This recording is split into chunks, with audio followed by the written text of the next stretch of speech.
Hello, hello.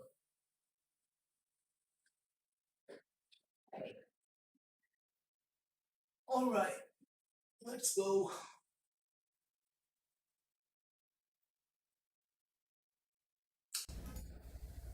Give me a couple of minutes, guys, if anybody's here.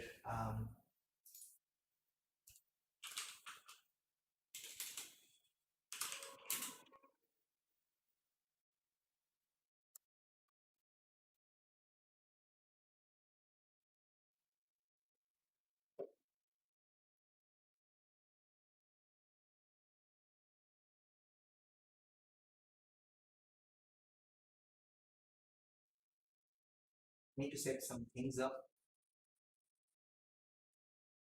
Uh, Actually, I'm streaming from a different table now, so the entire port lengths, etc., are not matching, and I'm trying to set those things up.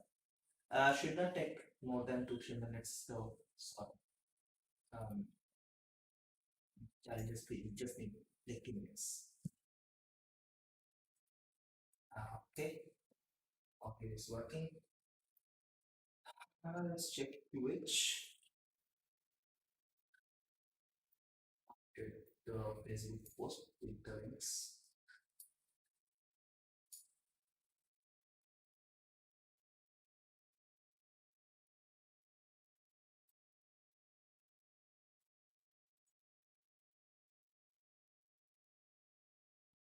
Hello, check, check audio. Oh,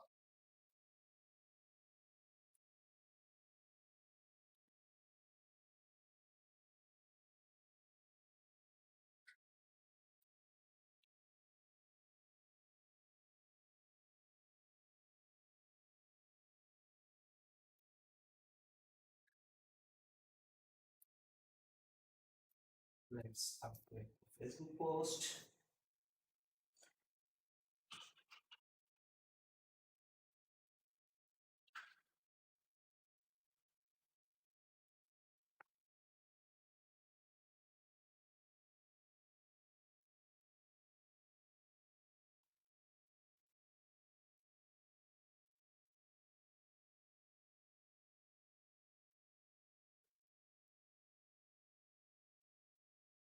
All right. Um, okay, so watching the chat would be still a little bit difficult for me, but I'm gonna give my best effort here and let's see how it works out.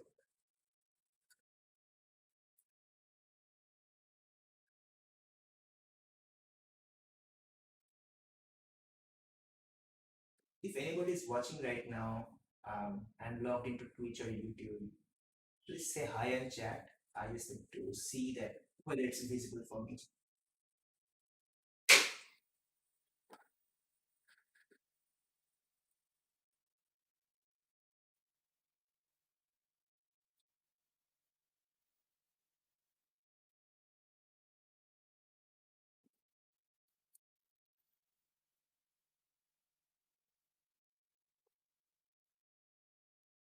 God damn, it's really hard. I need to look so further back to see whether um, somebody is saying something in the chat. Also, the display can go blank. So I need to fix that as well. Anyways, we'll do that. All those things. Let's start. So I have these 5 solar panels. I have no clue whether am I supposed to open the plastic on top or not. Hmm, it's photovoltaics. I don't see why can't they remove the plastic. Maybe to save it from scratch, etc. I don't know.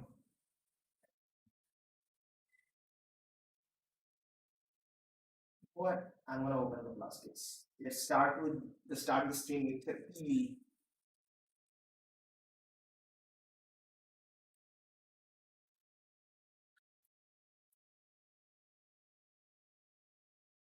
Nice.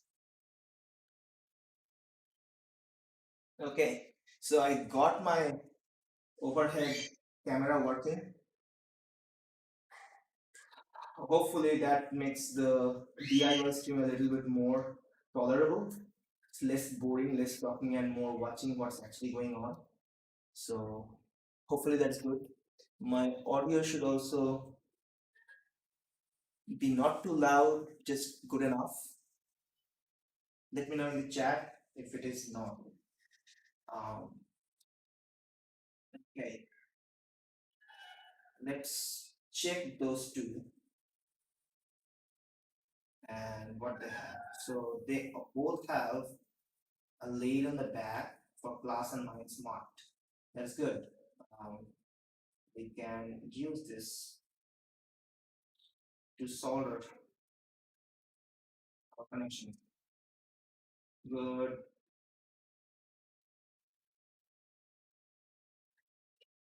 So I have five of them. One of them will be for my testing purposes, etc. So I'm not going to use one for the panel. I'm going to use four of this and 2 by 2 matrix and create a panel out of it. I'm not sure to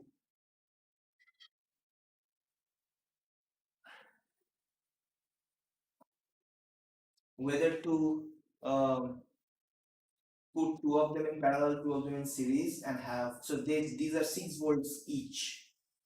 So as such, two of them will give me about 12 volt. I'm not going to use 12 volt anyway. I'm gonna put a buck converter to convert that into 5 volt and then put an USB, take the output out of it. So 5 volt output. That will increase the amps a little bit. So but the buck converter is fine for 24 volts as well. So if I go for entire all four of them in series, negative to positive, I can do that technically.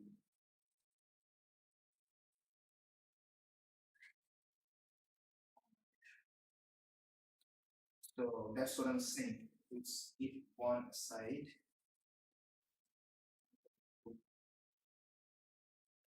I'll explain a little bit more in detail what I mean.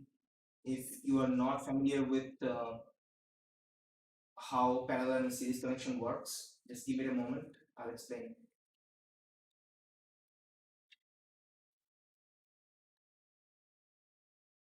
So these are photovoltaic cells. Technically, these are same thing as LED lights. Let's say mm, something like this LED strips that has chips, right? Well, okay. So anyway, this is a LED panel that has the LED chips in it. These are the LED chips 55050. So that means point 0.5 centimeter by 0.5 centimeter RGB. So LED, you're pretty familiar with, anybody should be. So this is another panel. Um, so these are all actually the same family. It's like wolves and dogs. They are species wise, they're the same species. They're just used in different purposes and in different ways.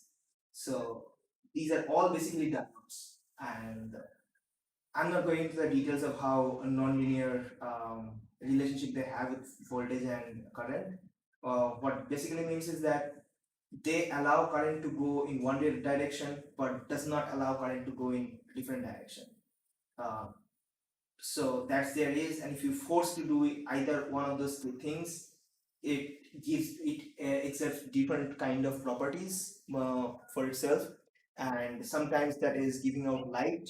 Sometimes if you apply voltage on it, it will give out light, that is LED light emitting diodes.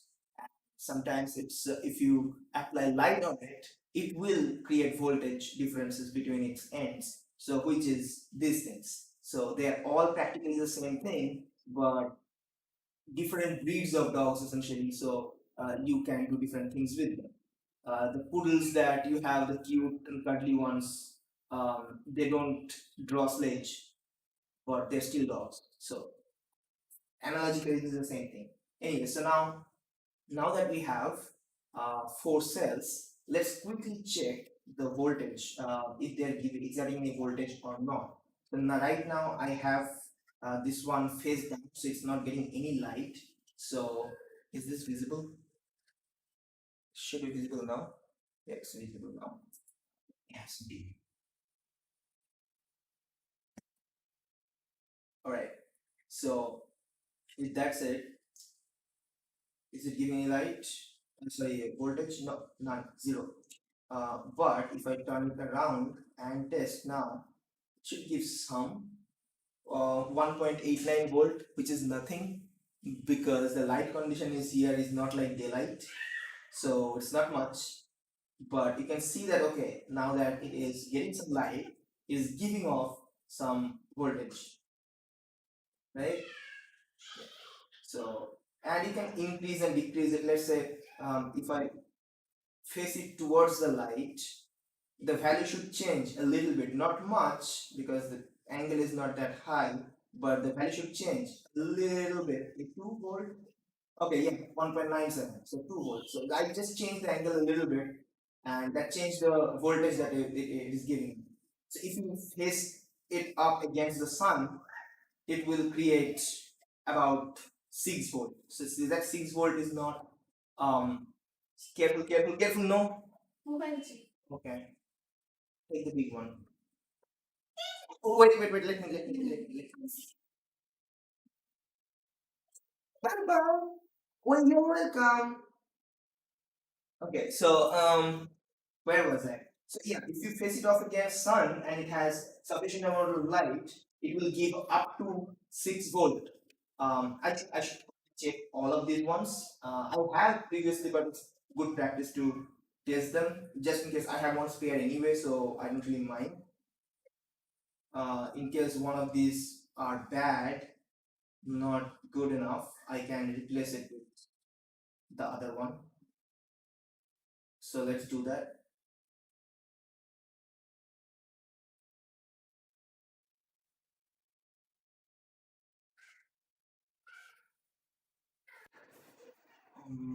So yeah, what I was saying. So this will create 6 volts each, which means yeah, decent. The voltage is different though, so you can imagine or you can understand that putting them in parallel is probably not the best idea because they are all gonna create. These are cheap ones. These are cheap photovoltaic cells, pretty cheap. I just got them for DIY purposes. I do not have any specific um, by the way, if my like if the camera on my face is not right, I'm sorry I cannot fix it. I have to keep it this way. I cannot put it this way because the cord length is really not optimal. I need about 2 feet longer cord for this camera.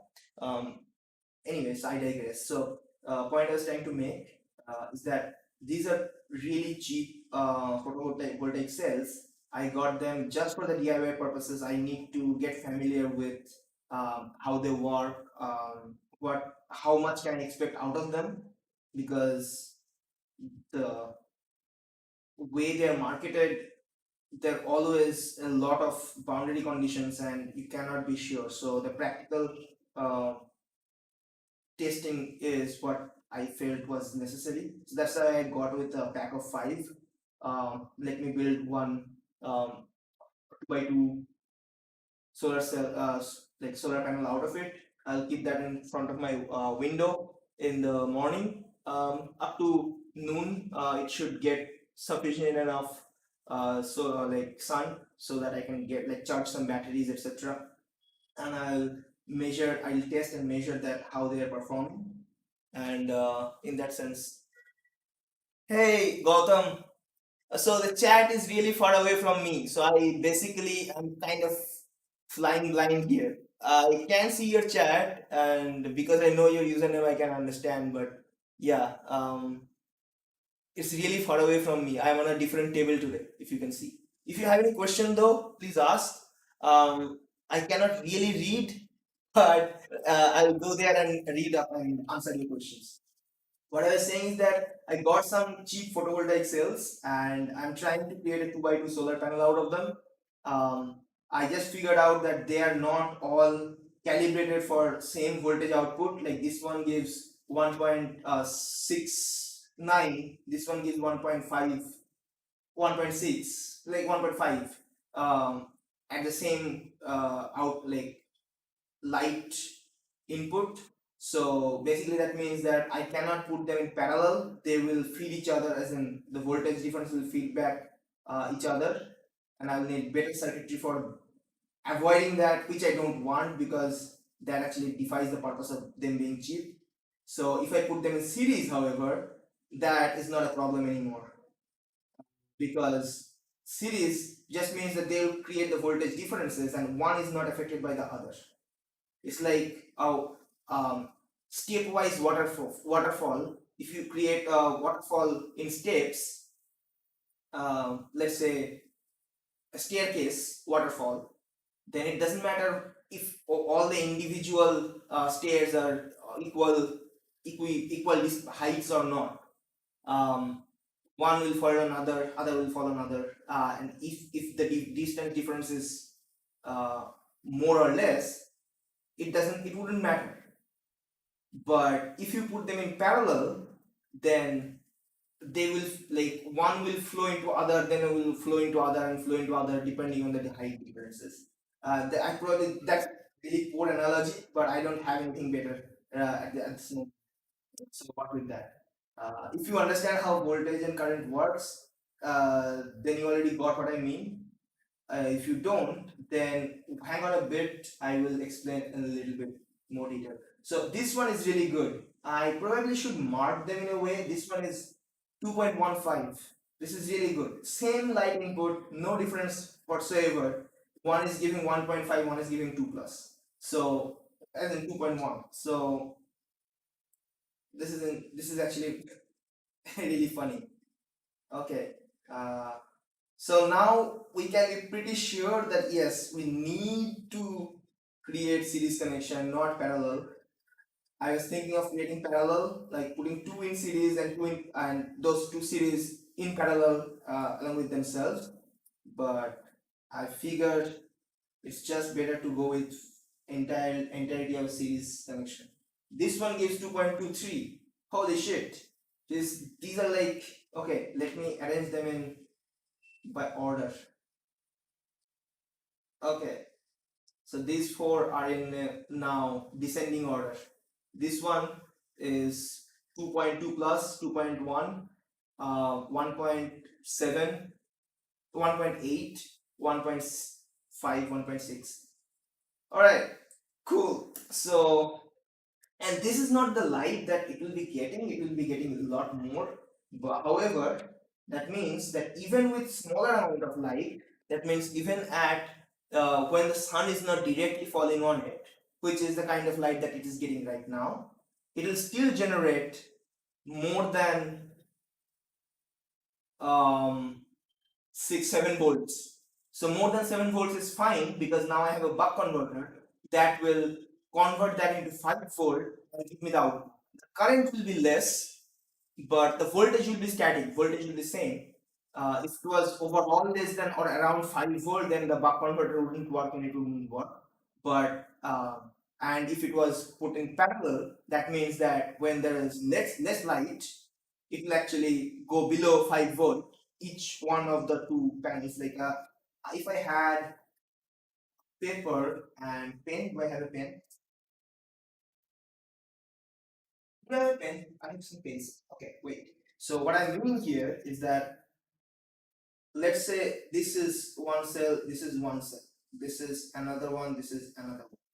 This is plus minus plus minus plus minus plus minus. So I was talking about arranging them in 2 by 2 parallel in series, 2s2p. So this is gonna be s2p, meaning this will be connected like this will be connected like this, and these two will be connected like this. Now here and here you will get if the voltage is V for each one, you will get total 2V differences in here, and the current, if the current is I, you'll get 2I.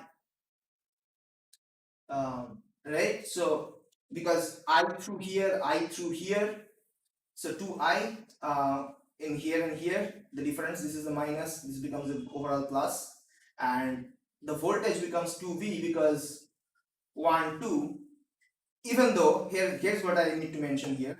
Okay, so because they are not rated the same voltage, the V is not same for each other. So there will be some differences.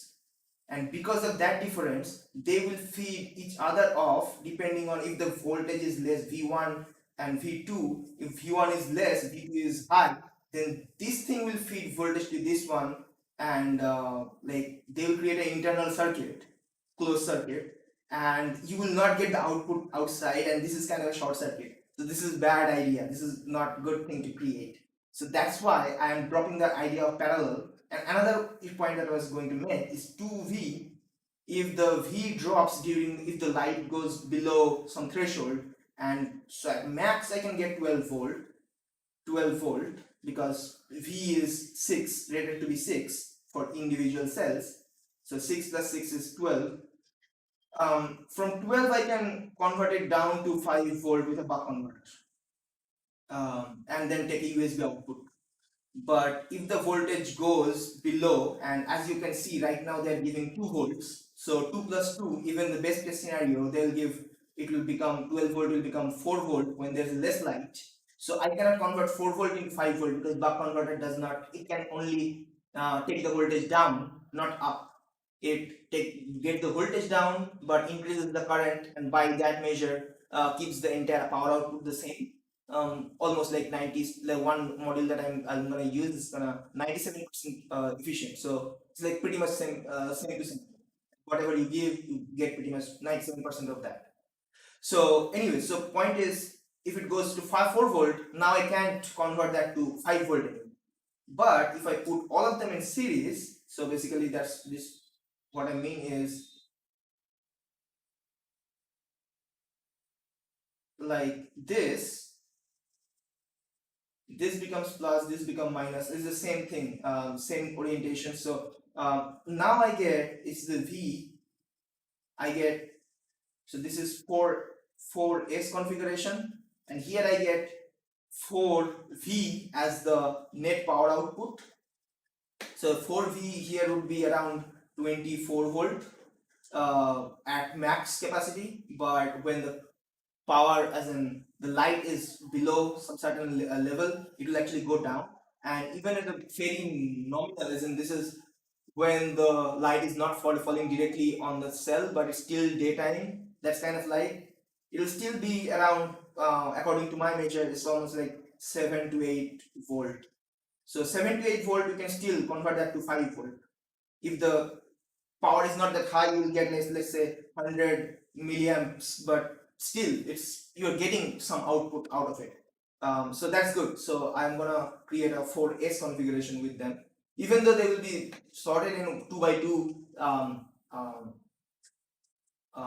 in a case that is like, in a frame that is 2 by 2. So they'll be like this. They'll be arranged like this. So this is going to be plus, this is minus, this is going to be plus, this is minus, this will be connected here, this will be plus, this is minus, this is plus, this is minus. These one are connected, and you are going to get output from here. This is going to be overall plus, this is going to be overall minus. So this is like 1, 2, 3, 4 cells in series. So this is how I'm gonna go on about it. First thing first, I think I should start soldering the leads.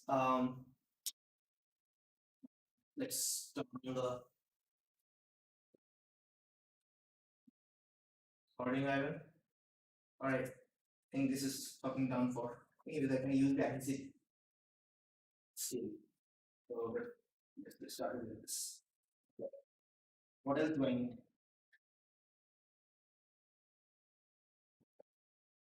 This solder is really bad. The previous one, this one is finished, but this one was really good. Like I really liked it. This is so much better than this. This was also rosin core, so it comes with flux within it. I have not been able to see any rosin core in this. Maybe it has 2% or something. This is really bad sort. It works though for cheap purposes. It's fine. Um, Let me see the chat a little bit. Something is on chat. All right. Yep, I'm carrying on. If you have any questions, please do post.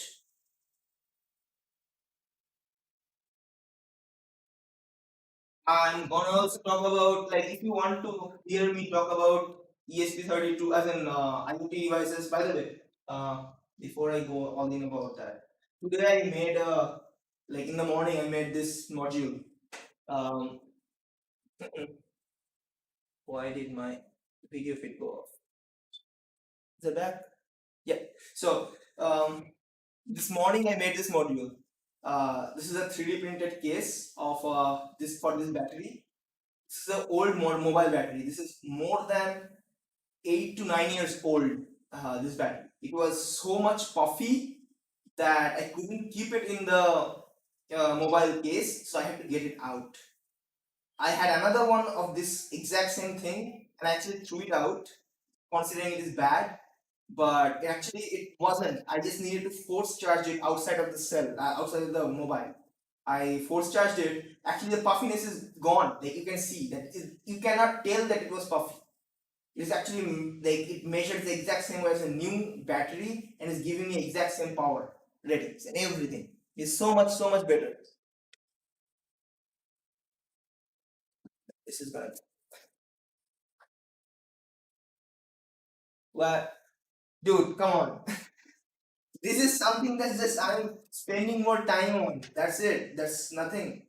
uh, like, and I'm actually more interested about sharing these things. Like there's no point in knowing stuff if you cannot share this with people who can make use of it. So that's the entire reason I'm streaming. Like there's no other reason for me to stream. Like I can do that more peacefully on my own, but that is not fun. Like yeah, I got it done, but is it worth it? Like think about this. Is it worth it for me to spend couple of hours trying to build a like $5 solar panel that may or may not work according to the mark? No, it's probably better to just buy one off the shelf and it'll be cheaper for me overall, like matter of fact. So, but why am I doing this? This is to, first of all, this is, I have my intention, that is I'm actually more in the guy who talks more, thinks more, studies more, but does not actually have the real world experience of doing things. And that is something that I'm not proud of. I need to do more things, like things that actually I make out of my with my own hands, and then look at it. So something like this. So I need to do more of these things. I'm more of a like the concept guy than the guy who does things. So this is my way of walking into that domain. But also, I understand that I know a lot more about weird topics than I probably should be. I have no reason to know all these stupid things.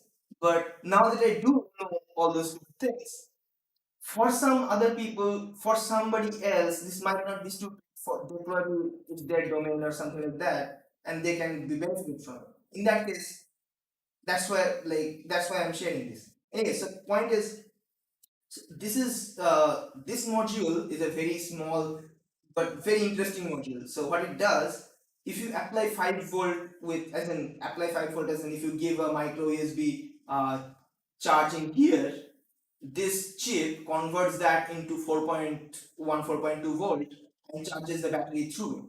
So if you apply create voltage, like create pressure and apply pressure here, voltage is essentially pressure. So then it charges the battery, but when you take out the charger, and whenever you have the charge as well, these 2 points actually will keep on giving you the battery voltage. But if you take out the charger, now you can get voltage from this one as well. Like it's bi-directional. You can also take voltage from here. These two leads where battery is connected, you can get battery voltage or you can get converted voltage. Any way you like. So this is really interesting module. I did not. So it has a notch. That's why it's fitted. So it's like flush with the surface. I did not want to cover it up. I like things a little bit naked in a way. No pun intended. So I like my computer open air and stuff like that. I don't want to cover things up. I don't like to cover things up. So that's why its module is shown in here. So this battery just goes in and it doesn't have its own. I'll show. Let me show you. So this is the thing that batteries have on top of them, right? Like this thing. You can see. Um, but on the other side, it's basically just a battery charging module. I don't know whether this focuses or not. So this is a one cell charging module, which is really interesting, really small, and you can do a lot with it. Uh, but I just opened it up out of curiosity, and now that I have, so I was like, okay, fine, I'm just gonna put a actual charging module on top of it with USB support and make something off of this because this is kind of dangerous battery now. It's open, like the surface is open, so I went with that. I have some more of these batteries which I thought were bad, which is why they were taken out of the mobile cell, kept it there somewhere, and they were puffy and shit. Eventually, last couple of months, I have been studying a lot about batteries, like anything and everything about batteries. If you don't didn't know about this, so in 2019, the Nobel Prize was to the inventor of LiPo battery. The guy, the Japanese guy who invented LiPo, the lithium polymer battery, like this, these batteries, he's the one who got Nobel Prize. It makes sense, and the amount of research that is going on behind batteries is insane. So, kind of wanted to know what was the thing that is going on, why this is so much of a big deal, essentially, and actually got to know a lot about that. I'll come back to those things, by the way. I just quickly wanted to show that now this one powers my ESP32. So and this ESP32 I have programmed a ROM that takes one picture every second. So basically I can create a time lapse video out of them. Once, like, let's say 200, 300 or 2000 images are captured, now I can take all those images and create a video out of those frames, and it creates a 30x speed up time lapse video, which is pretty cool. So this thing actually powers this board. I made it this morning and tested it out. It was really fun. I'll come back to those things after. I think my soldering iron is hot enough. Yep, it is. So let's go on and start soldering. As I said before, I will need plus 2 minus plus 2 minus. Okay, first one, second one.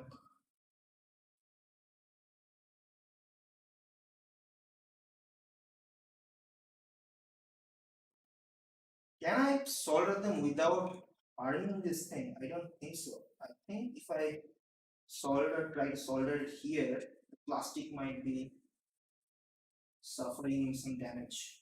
So let me try and put something protective at the bottom here so that it doesn't. Will this work? This might.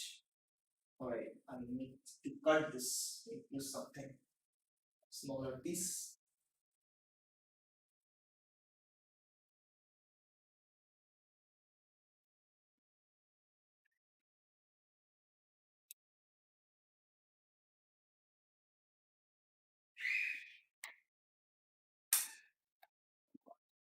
It broke off. No shit. Okay, how do I do this, chat? I need something thin and small, but something that doesn't melt at 200 degrees, 300 degrees centigrade. Uh, this is this is crazy. I think I can solder them in air so that they're not connected with the plastic. Let's drop some soldering and that will connect them together. Yeah, that makes sense. Let's just try it. There's some more things in the chat. Let me check it out. I'm sorry, guys. I have to do this. Next time I won't have to. I'll figure something else out.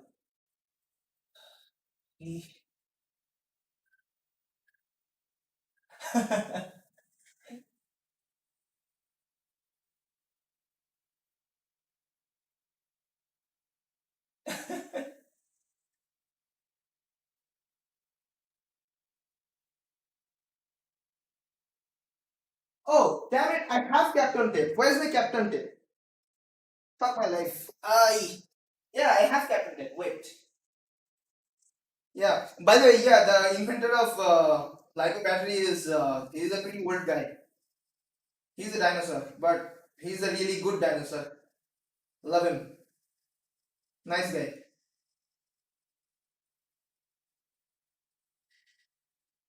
Challenge is putting the Captain Tape from this side. Okay. Let's cut this.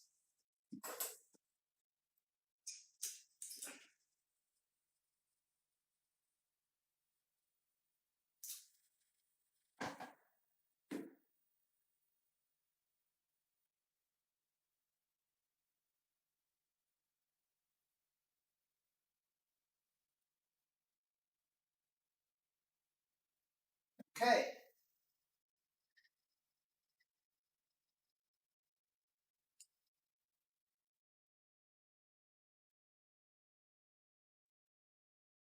It's not a 100% match, but this is fine enough. This will get the job done, as in not burn the plastic. Thanks, Mahimi. Awesomeness. What do I do without the WeChat?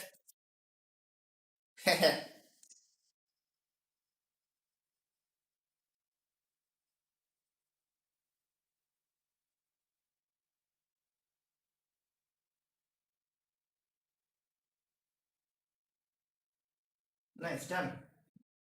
Alright, same thing, one more time. Just gonna keep it aside carefully. I have way too many batteries, what the fuck? Alright, we go here.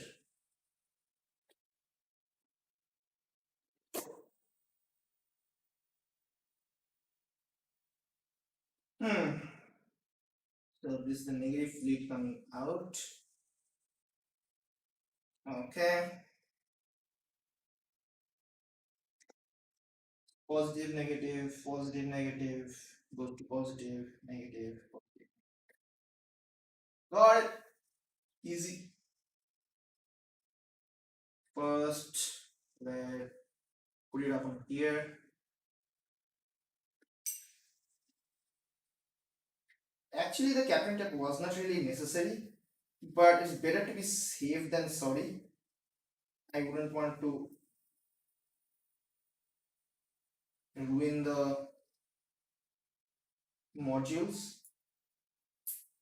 The one I have extra is kind of I need it for a general purpose testing and all. So ideally, I wouldn't want to put it in this bunch. God damn it. Um,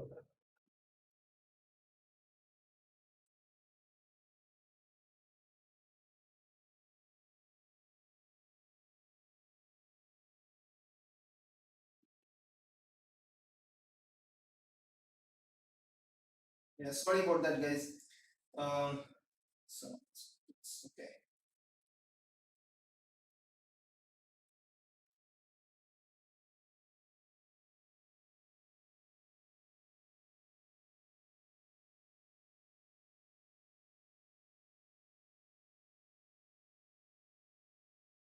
Yep, we got it. Cool.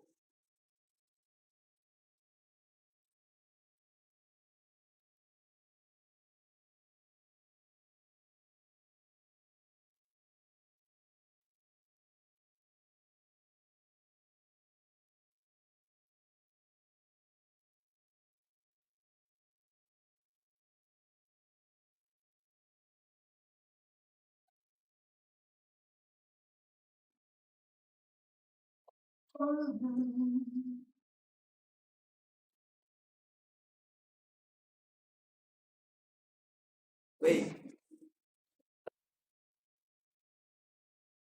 Yeah, chat drops. Uh, Making and crafting. Is there a category making and crafting? Let me see. I mean, I didn't know what is the category, so that I just like what do you call that thing? Just chatting because whatever the fuck. Um, okay. Blah, blah. Okay, making and crafting. Okay. Crafting. Uh,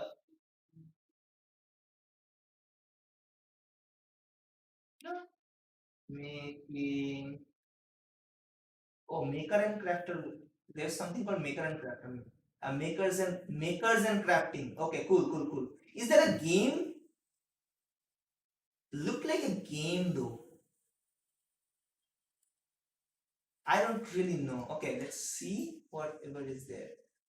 No, it's fine. It's fine. You're right. You're right. Thanks, man.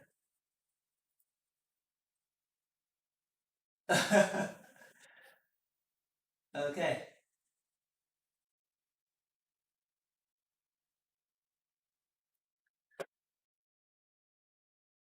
cool. The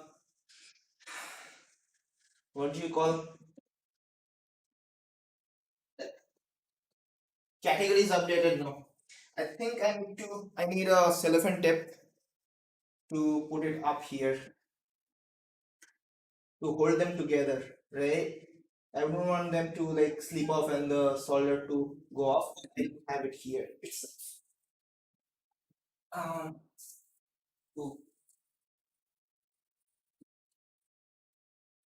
All right. I think this one is like not sharp anymore. I should change the head. Do I have any extra? I don't think so. I need to order.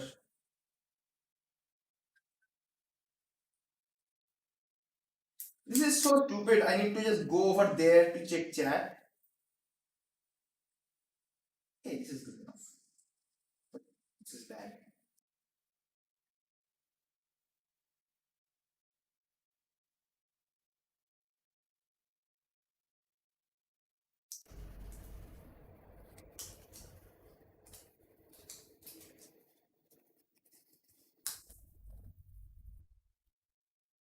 Come on. Calm the fuck on. God damn it. I am stupid. Okay, done. Alright. Whoever used this thing last time, I blame that person and definitely wasn't me. This is stupid. You go off.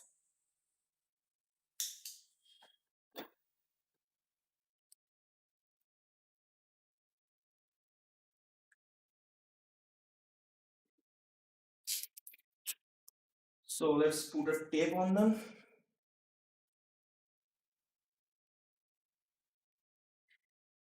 I'm pretty sure. Okay, yeah, I'm pretty sure it's fine if I just turn it over from front because this is transparent and should have no effects whatsoever on the actual power output. So I'm gonna do this. I might regret it afterwards, but that's why we do testing. That's why we test stuff, guys. It's that has been at first effect or not. All right, one down. By the way, I should try and check out what's the voltage they're giving and if the connection is actually done properly. Oh shit, catching air bubbles. It's bad. Reflect lights. This is not good. I should take care of this. How do I take care of this? Interesting. Let's try that.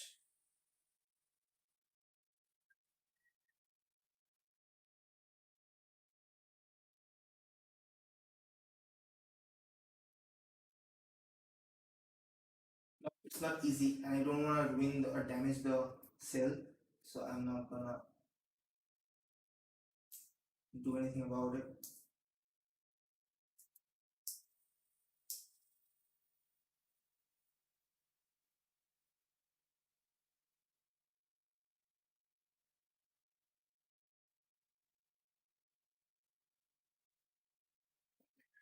So I leaked the bubble, which means I can now put it down properly. Okay, let's check the voltage now. I'm expecting it to be about 3.5 volts.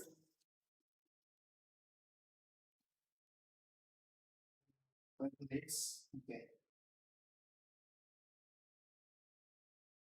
3.3 volts. Can you guys see the reading? Oh yeah. Yeah. All right. One. Second one. Yeah, what?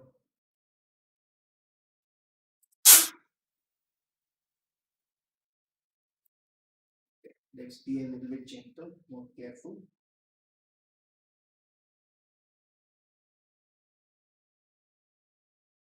Okay.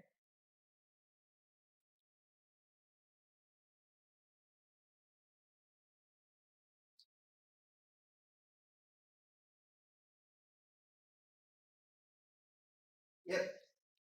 That's why it's necessary to fail sometimes, so that you know how to where and when to be careful about something. Otherwise, you never have that idea. And this is what I miss. That's what I said, that the reason thing that I'm bad at is actually doing something, and because of that, I have less practice than everybody else. Which means if I do something for the first time, I'm gonna fail miserably. I'm gonna do it better second time, but I fail miserably when I do something for the first time, because you can count on the fact that I have not practiced it. That includes going for a maths test and trying to solve all those problems for the first time. It takes more time. You cannot finish the entire paper, but that's my life. Okay. So now we have it this way. I have a plan. Let's try to. How about let's see. So now that we have it like this, I have a copper tape which is conductive. So I can put the copper tape in here and turn this thing on top. That should work, right? Let's try and see if that works. Give me a moment. I need that tape is not here. I need to bring it some. Bring the stand. This should be fine. You can pop up phone in front. Yeah, that is true. So there's the thing. As I said, I changed my setup today. It was is in a different position now. One of the cable is like really small, so which is why I had to improvise, and the stream went live after like 10 15 minutes. So I had to improvise a lot of stuff. Next time I will have those things figured out. As I just explained, I do things better the second time around, because I sure as hell did not practice it.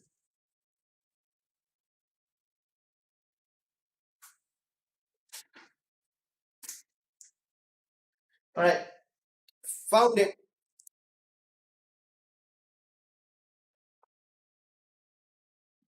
Now, what is this?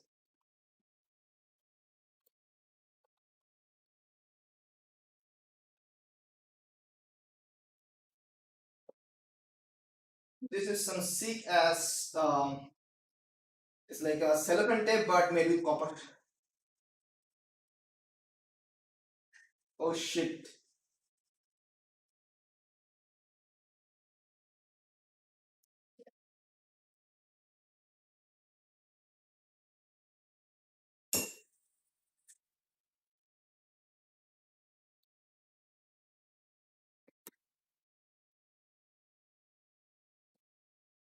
Let's put it back inside because it has a tendency to unroll, unfurl, and it's really hard to manage.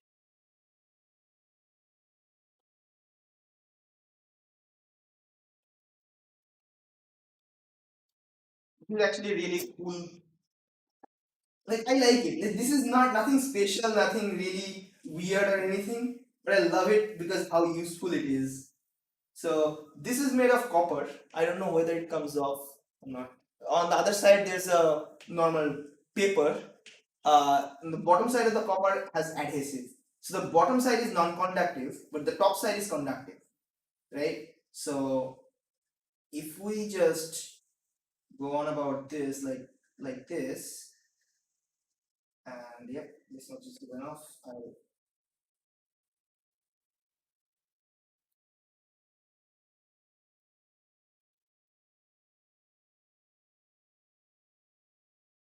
right.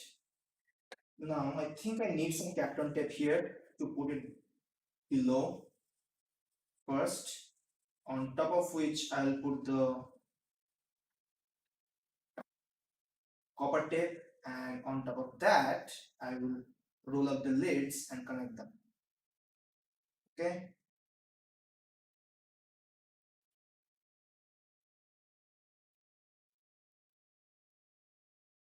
blame carry. Come on, dude. You're the carry player. Or are you not in carry player in your ranked games anymore? Mahi plays carry though. Mahi mostly plays carry. By the way, do you guys wanna play Dota after this?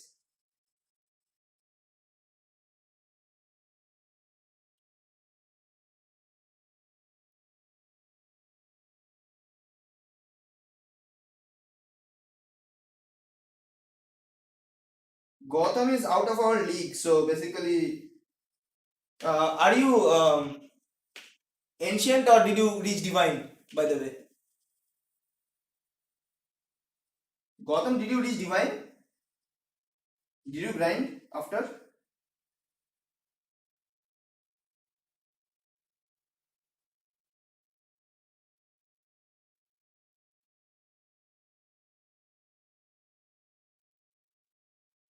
What? You?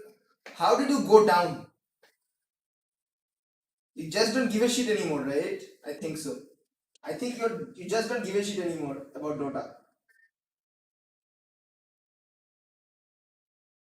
Uh,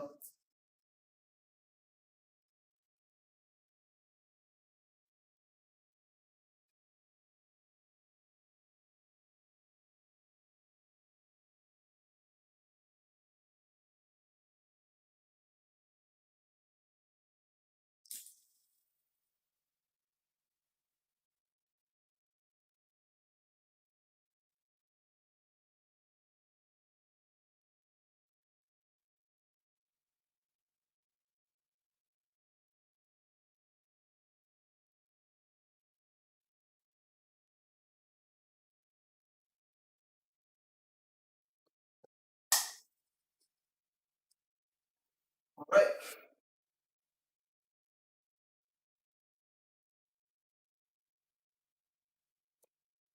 Anyway, this in itself should give me some readings. Let's see how it does. Well, let's see some continuity check. If the continuity check is there, then everything is fine.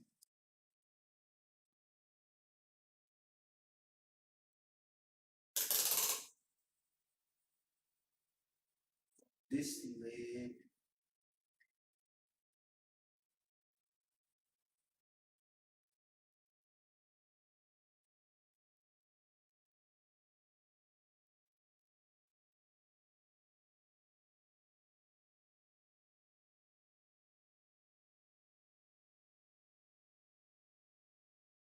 So 30 ohm. I think I should put another one on top of this or to strengthen it or something like that. I'm not sure. Should I do that? I think if I just this is because of air friction, something like this. I'm just barely touching it. If I if I solder it out then it should be fine. I'm guessing.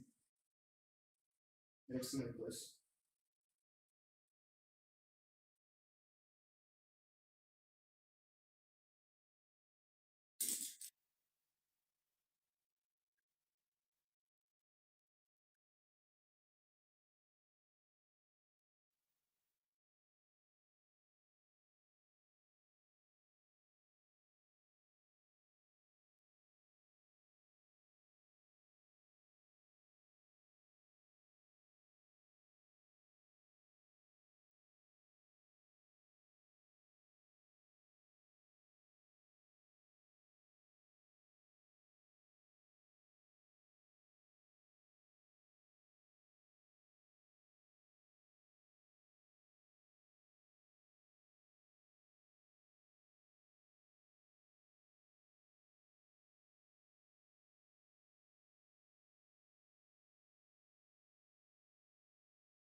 Hmm. Needs something to hold this down.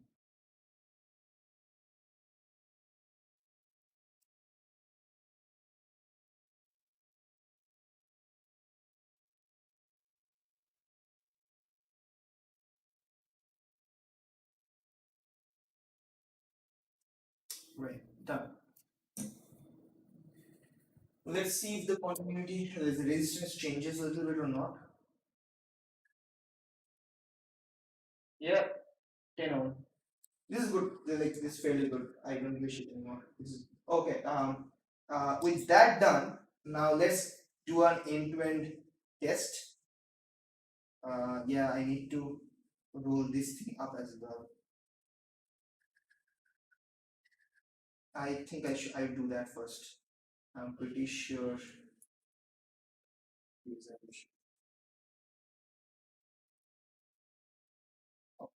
Of course, this is a diode.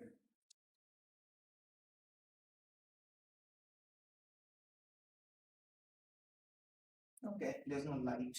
Anyways, let's first protect it up. Like, there's no reason for them to not work, so I'm not too concerned. And the worst case scenario, I lose some silicon dip, which is just fine. Uh-oh. Damn it. Mm, mm, mm. You are watching stream of a stupid guy. Whoop.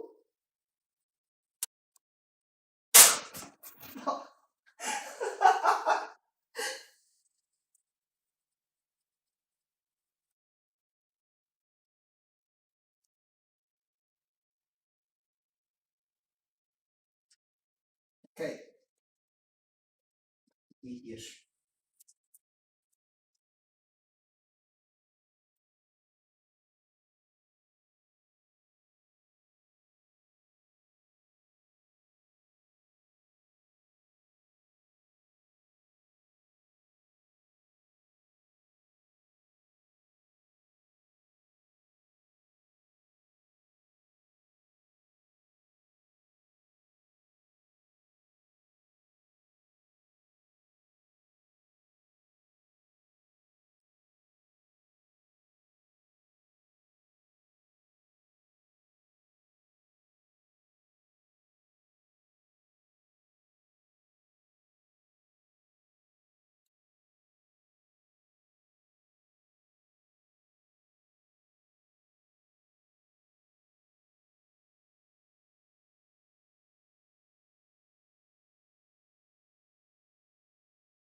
Whatever.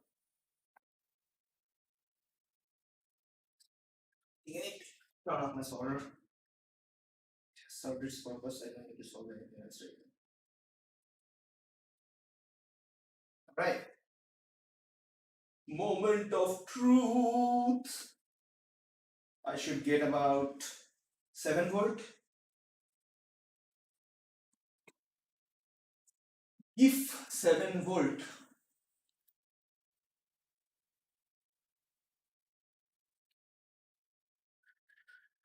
I forgot which one was last. Last, yeah, there we go.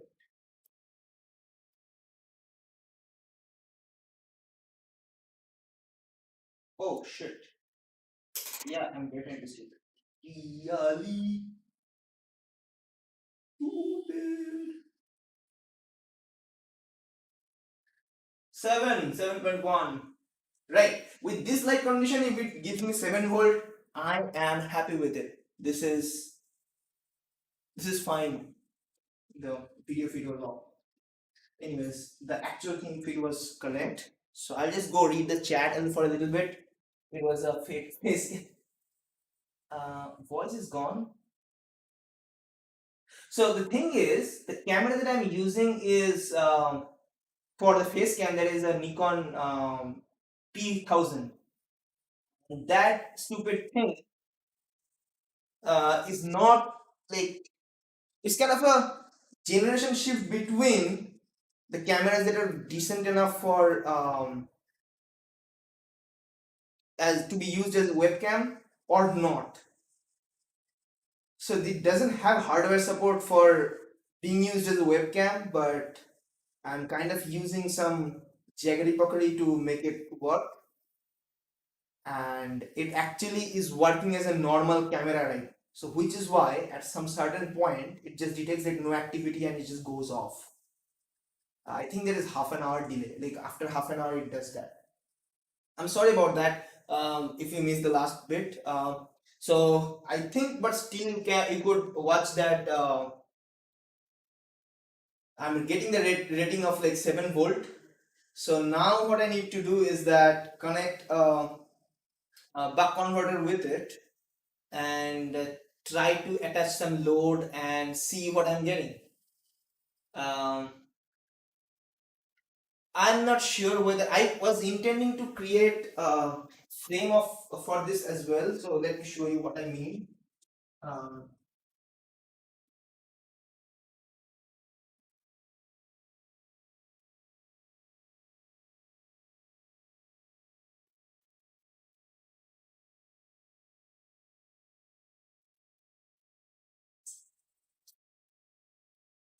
so I have some, like, these are just the samples. These are not the actual things, but this is a cardboard and this is a little bit, I forgot what it's called, but you basically engineering models etc are made out of this. These are easier to cut with they're pretty strong and you can bend them, like you cannot bend the cardboards easily, but these can be bent, these are bendable, so you can create an arc out of them or something like that if you want. So I was trying to put this as a frame in the front, which goes like as a cross and has like outside frame and a cross in the middle, opening with like 4 windows in the middle, something like that, 4 windows. And the back side is with, actually I can use this only to get something done, but this is actually a motherboard holder. This is like micro ATX motherboard frame. Anyways, doesn't matter. The point is, I put the cardboard on the back side. But I think that will make the stream boring because, first of all, I have way too many things set up in here that non-electronics, actually power tools, etc., is not really comfortable working with. So I'll make it later on. I need to figure that part out. Um, and okay, and I was going to talk about batteries a little bit. I actually do want to talk that part out because I figured something out and that is very interesting. I need to like bounce that back and forth. So, anyways,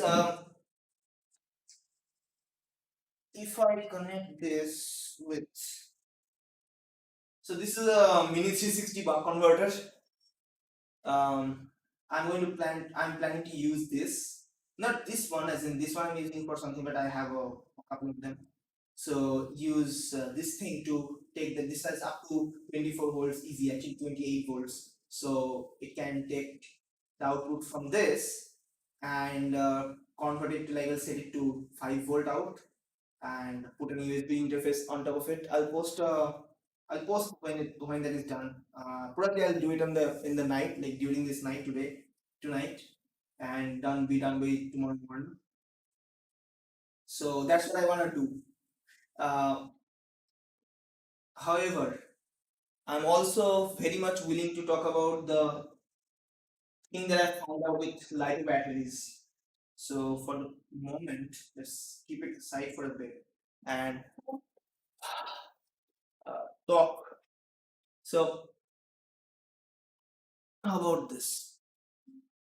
Does this work? Okay. So see this. I intentionally kept this battery on charge, right? Let's see. So this mobile is being charged. If you can see, this is being charged for a very long period of time. I'm not very sure whether I can see the actual charge value.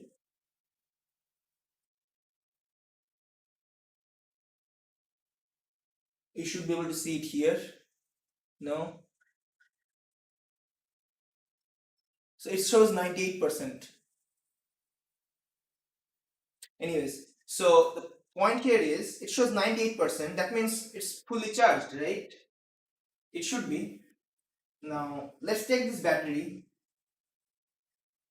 and open the mobile and check its voltage first. By the way, can you guys let me know whether the thing was visible, like the camera screen was visible better on the face cam or the overhead cam? I'll use that one next time when I need to. So let's remove this battery and check the voltage. This is a fully charged battery. So essentially I'm expecting 4.1 to 4.2 volt, right?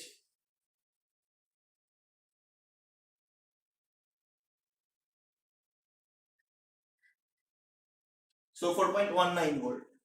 It's pretty good, like really good. So working just as it should be. It's not hot, it's like it's not even warm, it's cold. It's colder than my body temperature. So it's thin, it's not fluff like puffy, not nothing. So that means this is a pretty good battery. And I'll show you one more thing. I'll show you uh, this battery. I should not mix them up, but I don't think I will. Uh, do you realize what's happening in here? This is actually the old battery. This is the battery that was there. And it was not working because the phone was complaining that the battery is bad. So I went ahead and bought a new one. But the phone continues to complain the exact same way that the battery is bad. Now, why is that? I just got a new battery, right? I should be expecting better performance. The battery should be fixed. The battery, what do you call it? The charging issues should be fixed now. But it says the exact same, it complains the exact same way as it was with the old battery. So now let's check the old battery and what the voltage does it have. I have not like tested or charged it in a long time. I used it, however, for some LED lights, etc. project, but still should be 3.8 something. Yeah, 3.79, 3.8. So this is after being used for a whole lot of time, and after almost 3 months, it is still holding the charge 3.8, which is nominal voltage rating of a battery. So ideally, you would consider that as a good battery. If I charge it back up, it will continue to hold the charge like just like this one, right? So now let's put this battery back up. and I'll continue talking. Um, just give me a moment. Let me reassemble this pack. I think I'll reassemble after. Like I'll put this thing after. There's no point in putting because I'll have to open it once more again. So this is fine. Let's just keep it in here. I'll switch it on manually.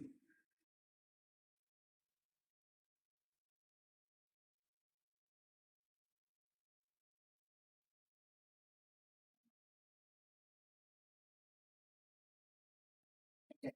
So let it switch on. Meanwhile, thing that I was talking about is that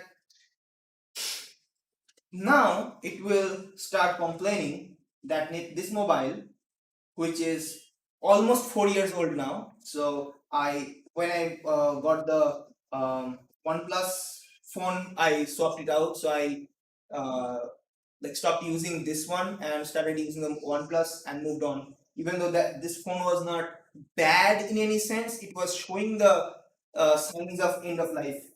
Now let's go and check the battery. I think I figured that it's better to go into the battery screen so to get a better view of okay, still no nothing. Uh, okay, how about this? Do you see 81%? Right? Let's keep it for some bit and let's see what happens. So okay, yeah. So let's keep it in the screen itself. I wonder because of the lights. I guess it's not okay. How about this? What if I do this? Or what if I take this thing out? Because of the black, it's not. It's trying to compensate the light. So let me move it out for the time being. It might be a little bit better. No. Okay. Still nothing. God.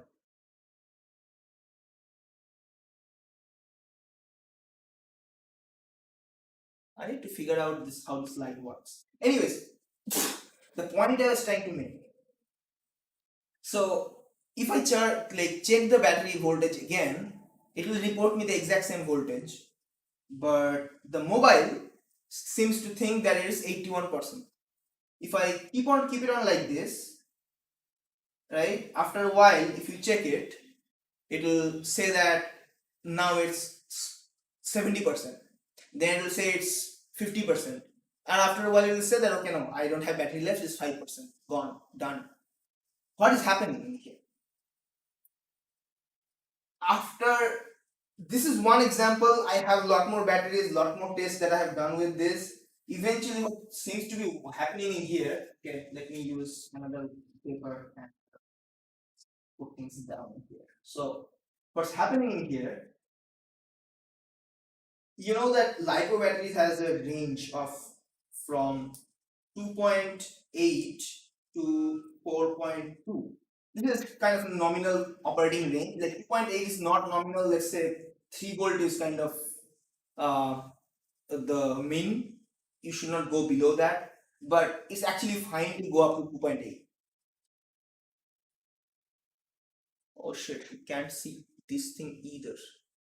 I need to change my phone color. Does this work?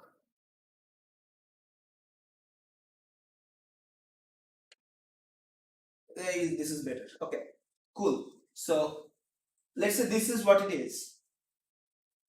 Even though the battery is within the operating range, the device is programmed in a way that after a certain period of time, it expects the battery to be bad. Because think about it from the like the perspective of rules and regulations. It's easier to fail faster than to use the this is the old battery or new one. Your calibration error, your phone IC is fucked. Oh yeah, no, it's a calibration error. This is true for most mobile phones. This is what is happening. That's the part I'm trying to explain. It's not mobile IC is fucked. It's about mobile IC is operating exactly the way it's meant to be operating, and that what it is meant to be operating as is failing after 3 years.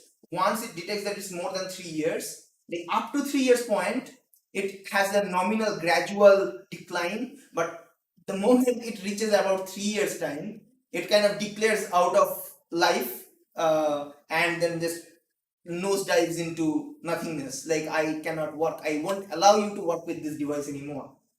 And the reason behind that, I have come to realize the reason why is that. So why wouldn't you use perfectly good batteries, and why do you want to fail that battery? Why is that the case? Recently I've understood why is that the case. So as I was explaining, from rules and regulations point of view, and if you think about the Samsung Galaxy phone blasting into flames, those kind of things, so what is happening in here, it's easier or safer from developers and manufacturers perspective to fail the system upfront or at a certain amount of time, like after 3 years, stop working altogether, because that increases the phone sale, and secondly, it makes the phone safer. Like, there will be less number of reported cases where things go horribly wrong, because if you consider that as a bell curve, and if there is like 1 in a million chance of something bad happening, if one of those things happen, you still are going into the front page of the magazine, and like people are cursing you for making faulty batteries, even though the most other part of the millions are fine.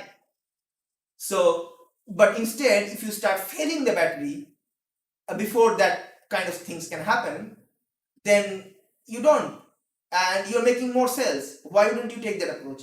That is what is happening. That is what is happening, and that is why the battery is fine. It's stupid to buy a new battery and expect it to work, because battery doesn't have an identity card, right? So I felt like I'm a stupid guy, because when I realized this, because when I removed the old battery and put the new one, the mobile doesn't know whether the battery is old one or new one, because battery doesn't come with an identity card. So for it, all it cares is that, okay, no, it's 3 months, let's say 3 years plus, and now I need to fail. It continues failing, even with the new battery. And I understand when you say that the battery's PMIC is bad, but that's where the question comes in. I can actually, this is the part I need to like deep dive into. Wait, charge import to boot increase performance, charge IC. Um, Not really. So, okay, let me touch a point here on Facecam. Then I'll probably go into go and show him data sheets and stuff, if you guys are interested about it. So the topic that I'm going to discuss about is how the in last 10 years, what was the phase that batteries gone through? Like, how did that evolution work out, and where we are exactly right now, and why we are like, they will seem like random topics at start, but they will come together. Hear me out here. During the early late 2010 and early 20, as in first last decade versus first decade, like 2008 to 2012, during that period of time, the new generation of laptops came in with newer processors that has way more, that was way more demanding, like the Core Duo, Core 2 Duo, the Core I, those ones were starting to come out, and it was necessary to deliver more performance. Like, it was necessary to give more amp power to the laptops. At the same time, but at that time it was not, the laptops were not thin performant laptops. Even if you go the higher end Alienware, etc., they're all pretty thick. And not only thick, they had two parallel configurations, in either four, so 2P 4S battery configurations they were having, and those batteries were the 18650 batteries. Like, let me show you what I mean. Those are these batteries. This is a salvage battery from my old laptop. Okay, so these are the batteries inside your laptop, the older laptops, essentially, like up to 2012, 15, some people made up to 15, I guess. So yeah, so those are the batteries that used to be there in 2P4S configuration, two parallel of 4 series connections, like 8 batteries, and that used to give you good enough performance and stuff. So, and the charging circuit for them were really weird, convoluted, haphazard. And let me give you an example. Let me make it easier for you to understand what you say PMIC now so easily. What that PMIC used to be. Do I have, okay, I have Chrome open, as in Chrome in here, but let's change that to maybe Edge. That doesn't have anything open. Okay, all right.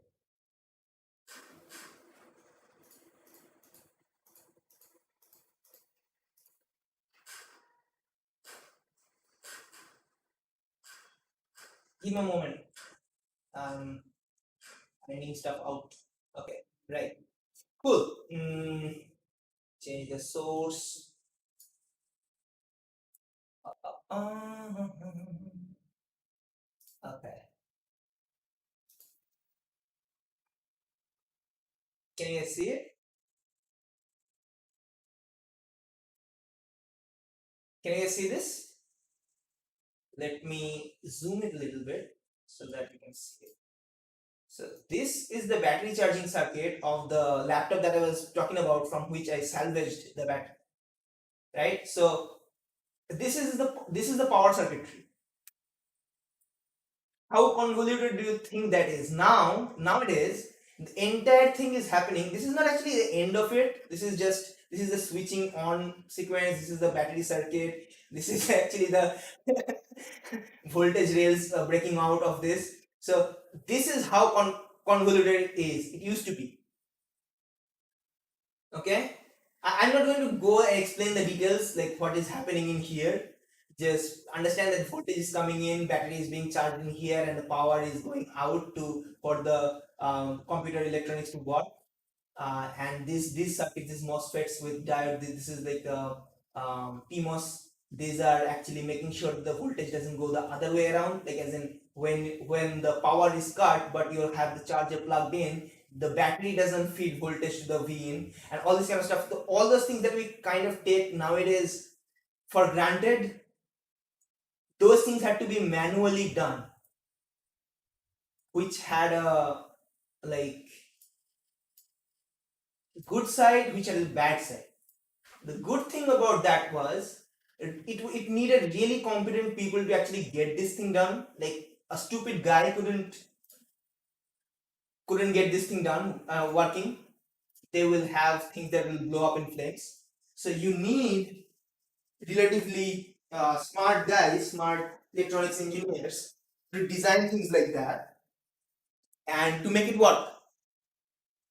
Which is why those batteries, I have 4 of those batteries. The green one that I showed, the 18650 lithium ion batteries, the old generation, those are Sony batteries. They're really good batteries. When the technology is coming out initially, things are really good because they have to be. Because they are kind of the pristine phase where everything is used as is, as by the specs, and people did not go in, try to min-maxing and optimize the production line and screwing things up by putting in things that are replacement stuff, not good, like cheaper stuff. So initial days things are really good. Those batteries still work, and I'm gonna make a different project out of those ones soon enough. However, when we needed, those were good enough up to the core duo, like NehalM, like this laptop was 2007 laptop. So up to 2010, this was acceptable, this was okay having 4 cells of this. But when you need 8 of these, the laptop gets heavy, nobody wants to buy those laptops, people wanted to find alternative, which is where the LiPo batteries started being used. And before I go on to that topic, that's the third point. The second point is the reason lithium ion batteries. So let me close the first one. So essentially, the surge of power demand it made that the way it was working, it was pretty good ecosystem. It was not easy, it was hard, but it was still functional and not bad. It was actually good. If, like, from engineering perspective, it was good. It is convoluted, hard, but it is good. Keep it that aside. Up to 2010. So our story goes from up to 2010 one thing, up to 2015 one thing, after 2015 one thing. So up to 2010, things work. They're not optimal, heavy, bloated, like bulky, not too much power, but they work. They're safe, and all this kind of stuff. Goodness. Now suddenly we need a lot more power output, and the same way we were using the batteries cannot be used. We need different kinds of lighter batteries, which is where the LiPo batteries came in to the picture. And by 2015, LiPos became the de facto for. They were already de facto for mobiles. Now they became de facto for laptops as well, because they're so much easier to, like, as a form factor. They're so much better. They're flat. They're what did I keep those? So yeah. So these are flat. You can fit it in after, like, the below the keyboard, and it wouldn't matter. But you cannot put those, like, cylindrical batteries just like that. So people started using these ones, a lot of these ones. But now, second point is why like lithium batteries need so much of circuitry to charge. Because if you think about it, the lead acid batteries don't need all those things. You can just put two leads coming out from the charger, put the clamp together, and doesn't matter whatever the amperage is, like 40 amps, etc. It will charge. It will not, first of all, it will not blow up. Secondly, it will just work just fine. And you can also drain the battery while it is being charged and all this kind of stuff. It can take some abuse. Lithium cells do not. Lithium cells are good, precise, more energy they can store, but at the same time they have a tendency of growing tendrils. So what happens in the batteries? So they are like like rolls of filaments like this. They are like long rolls of filaments rolled up on top of it. And even though very thin, if there is a couple of microns of lithium deposit, that creates a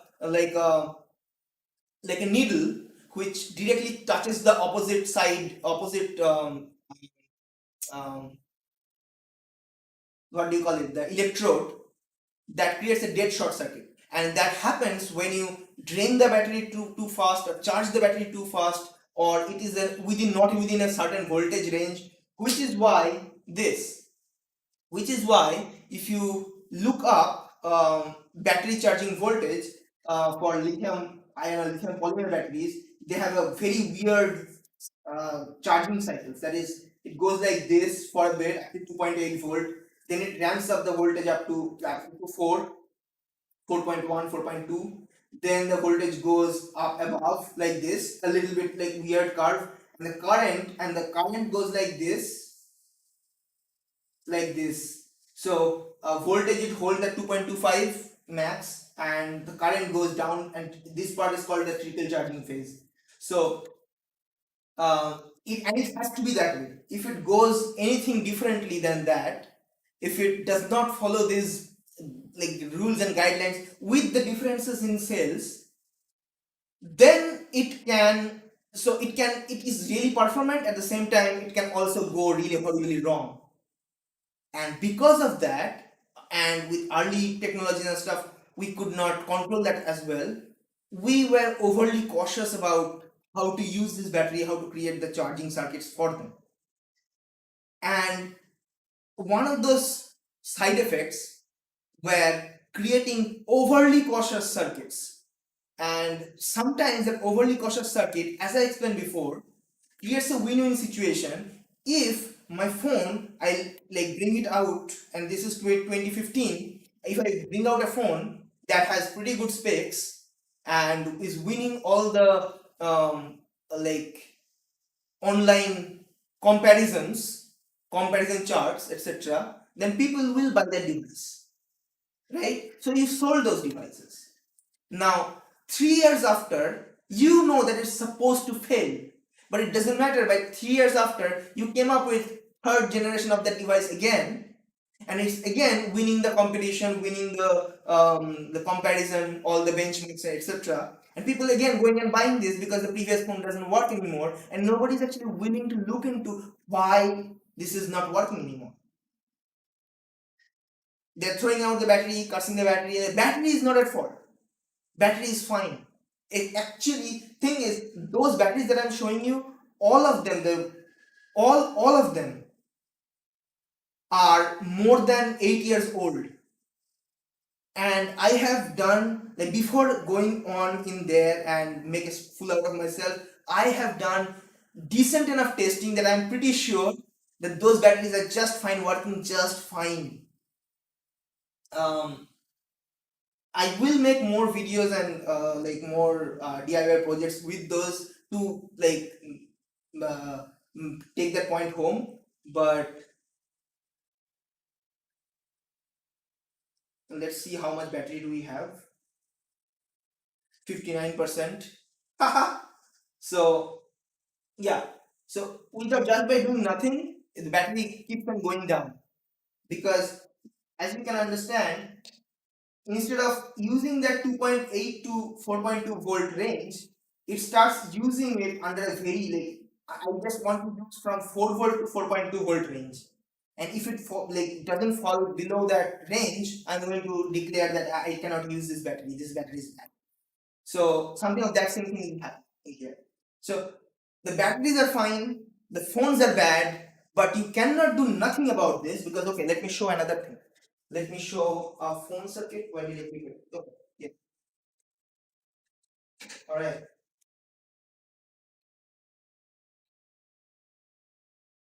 So this is another phone. This is another one. This is another. This is Moto GS5, Moto G5S essentially. So if you see here, this battery is also pretty good. Okay. So this is what is inside a phone, right? This is the battery, which is the most of the stuff, and the part that you see covered in copper. These are the SoCs. What is SoC? The system on chip, which means the entirety of a system, like the part that I talked about, that battery management circuit, right? That entire board is somewhere actually over here under this, and it's one chip. All those things has been integrated into one thing and is managing everything. So that means you cannot easily replace that. First of all, you would not get a replacement of that chip. Secondly, it has a very weird SMD, surface mount form factor, which is you cannot solder it on. Thirdly, you wouldn't get the spec sheet for this because those are all under NDA. So basically, anything or everything you see inside a mobile phone is meant to be, including the camera modules, and the APC cables, like the way these non-standard cables work. I don't know whether you can see it. I'll try to show. Um, Sorry, yeah. So these APC heads, board to board connectors, these are all non-standards and they're meant to be create e-waste and not be reused. This entire ecosystem sucks a big time. They want to make money out of people throwing out their device, which should be perfectly fine, workable, but they want to disable that from the software come hardware side so that people cannot and they have to go and buy new phones, which is also why now it makes sense that why Project ARA, that phone blocks thingy where you have multiple modules you can connect together and the phone works. Those kind of projects actually were killed by Google because that doesn't bring in money, that makes less money. So did I miss anything? Okay, yeah, I missed the 2015 plus. So okay, so this was the situation. This is how the circuit is going on. And also one thing I need to mention is that electronics industry does not move very fast. There is a significant amount of latency between what is being designed, then what is being produced versus what is being marketed, which is almost like 2 years lead time, 1 to 2 year lead time, like the before the device comes into market, it goes through 1 year of development phase. So it is based on, like, built on the truths or concepts of that time. If I need to get a new device on market in 2022, I need to start working now and create the circuit design, the, like, create connection with the suppliers to have the, like, create the back orders so that I get them on time. So all those things are going on now for the device that will come in 2022, and then you will buy it in late 2022 or early 2023, and by 2025 or 2026 you will have this issue. But because by 2026 you're using a technology that is 4 or 5 years old, and right now the way technology is progressing, it's really fast. In 4 or 5 years a lot is changing, which is what I was trying to get drive home. Why I said that second part goes up to 2015. So around or after 2015, things actually started changing. So these devices were designed before 2015, like let's say 2013, 2014, somewhere around that time. Then the device came on the market 2015. People bought them and then they started using them, etc. All those kinds of stuff.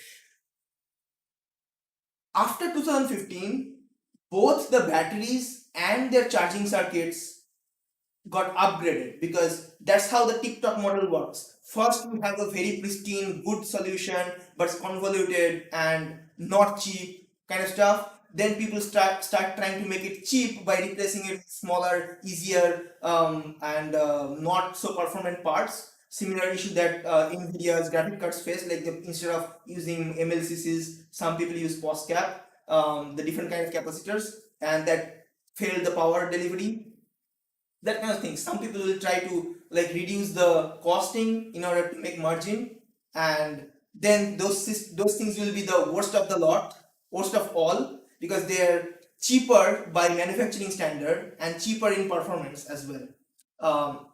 The older generation are costlier but not as performant, but they're safe enough, they're good and they're decent.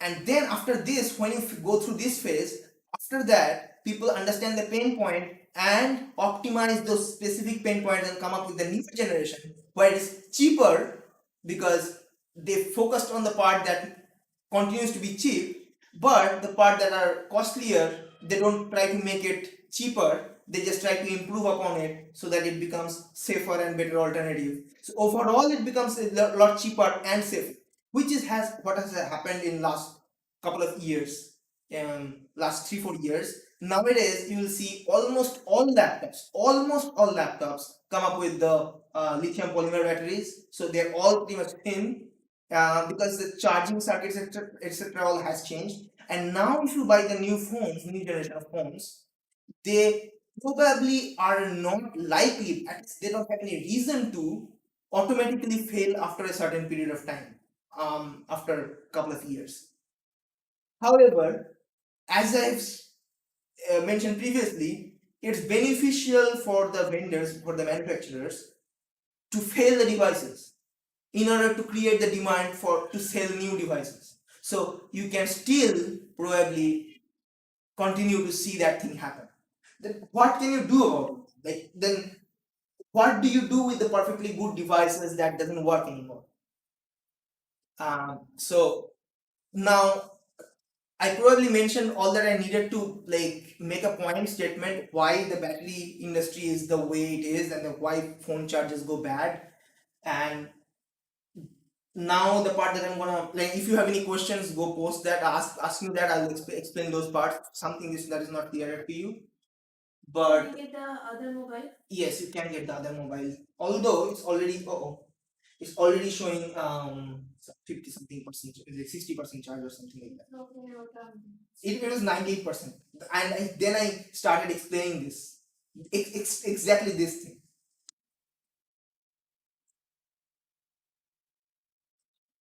No, it's on. Switch on. Switch on. Anyway, um, so if you have any question, ask that. Meanwhile, hi Mo. She went off. She just needed the mobile because that's the mobile that Rai is using for watching videos and stuff nowadays. She has two devices back and forth to watch because the batteries are bad in both those devices. Huh. So if you have any question, ask. I will try and explain. Hopefully, I made it like clear why batteries go bad from your mobiles.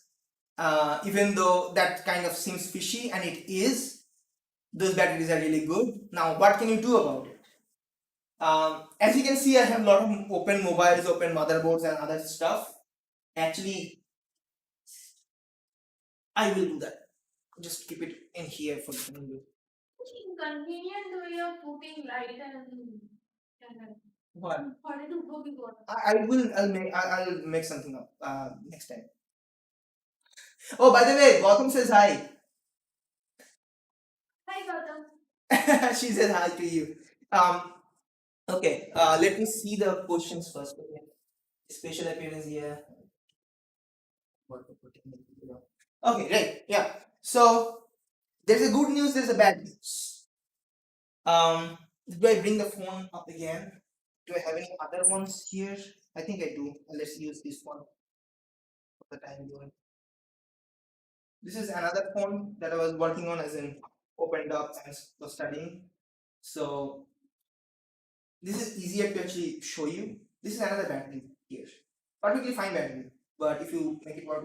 So anyway, um, as you can see, all these blocks in here on mobile circuits, these are system on chip, right? These ones, all system on chip for different purposes. And you cannot, at least practically, feasibly, you cannot reuse them for anything. You cannot replace them, you cannot make it better. They are made in a way so that they expire after a certain time. That's kind of the design philosophy. It's like that's how it is meant to work. So that's the bad news. What is the good news? So good news is there are two good news. First of all, if your mobile battery is going bad, as in you're seeing that okay, the mobile is complaining the battery is going bad, the battery performance is not good, etc., all those kind of things, stop relying on that mobile. That mobile is declaring that it is at its end of life. It is EOL, right? And use it for a different purpose. I'll come to that. What can you do with older batteries or older mobiles and stuff? If you want to continue using it, you can, but you cannot continue using it as your primary device or device that you can rely on. So that's the bad news. The good news is you can still continue using it. How can you continue using it? Use older or bad or worse batteries with the device.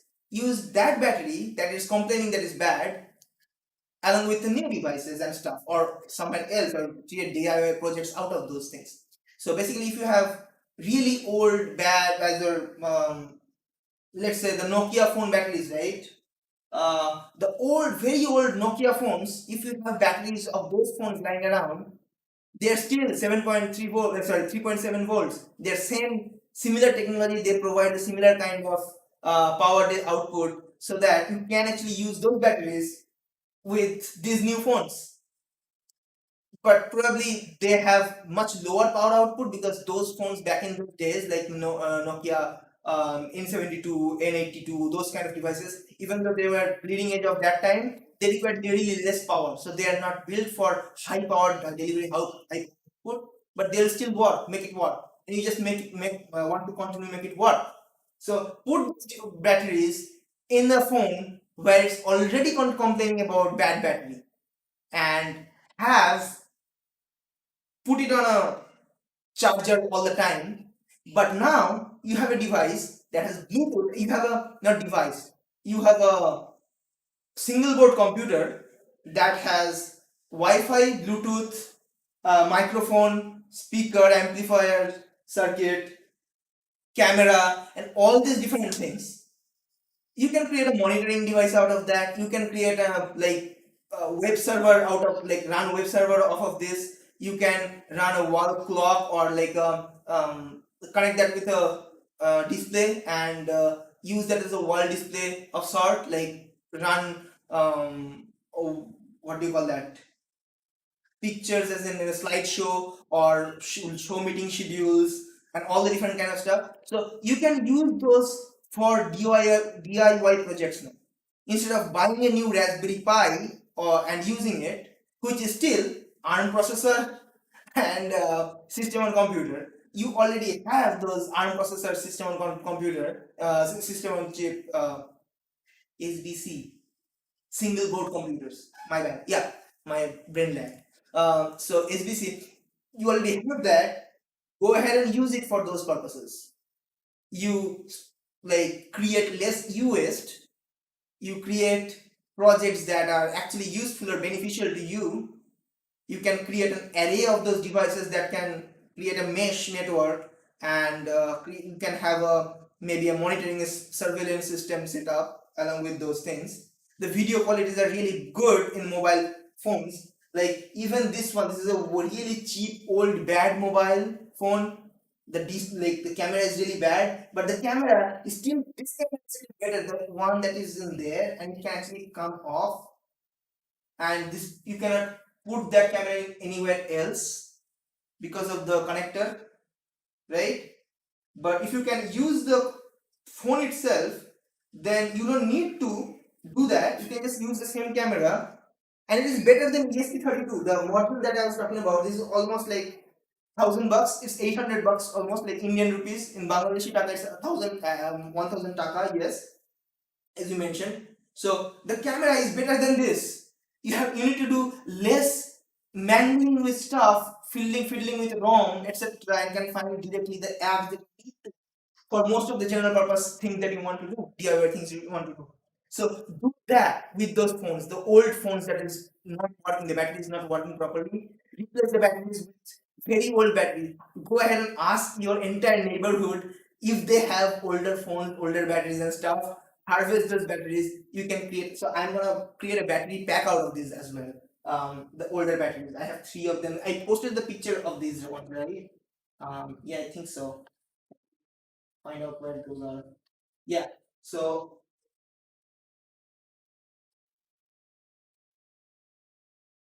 these were from Mozilla Firefox OS phones. Uh, 2013. So that means almost 8 years now. 8 years running. These batteries were puffy as hell. Like, almost one battery was more than twice the battery size. They got puffy. After I got the, and if I couldn't do anything about it, putting it in the device and trying and charging it, they just wouldn't charge. The device would not allow this battery to operate.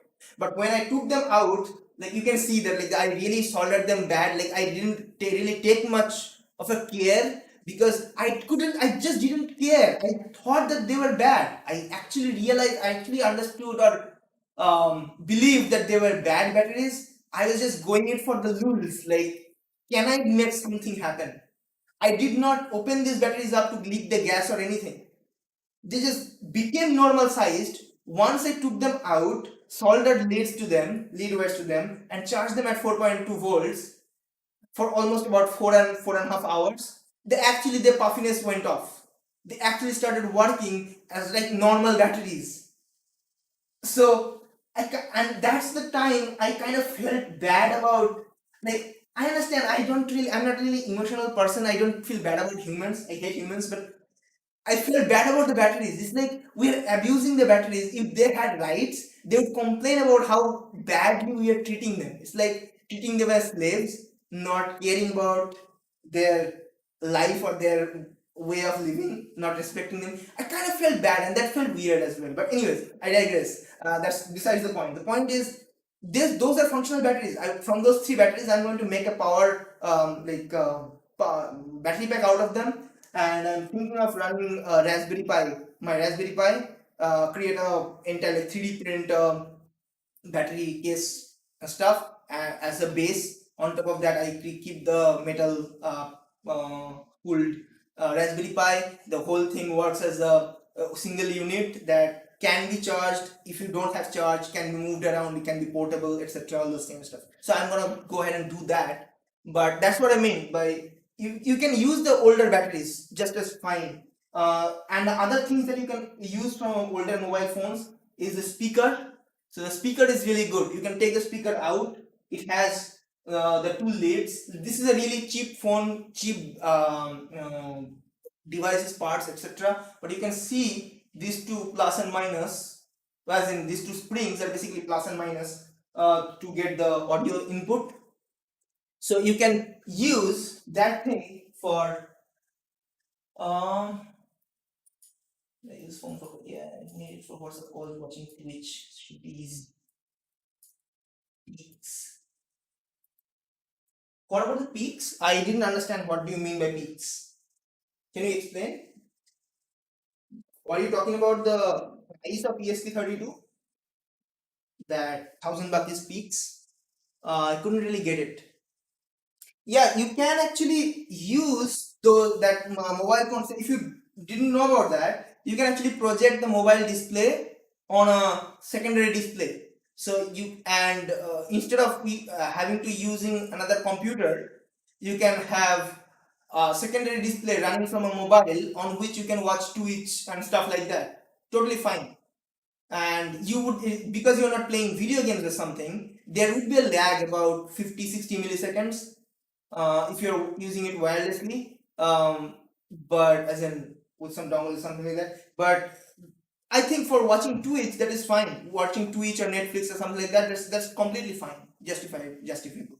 So you can try and do that. The newer phones that has USB-C, they can actually directly be connected with computers and stuff as a secondary device. That's in the case device, and you can do a whole lot of plethora of stuff in there. Like you can use that if I am going to like this is giving me an idea that I can actually use older mobile phones instead of using this camera, right? I can use a mobile phone.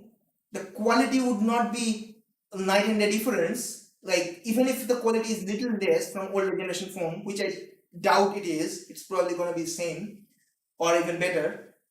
The control will be much more. I will have a lot more software control with the phone camera than I have that with actual DSLR camera.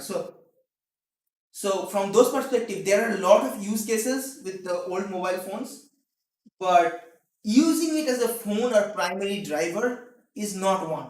So basically, when it comes to a phase that it doesn't want to work anymore, at that point you just give it off as in retire that as a secondary device of IoT devices and stuff and buy a new phone.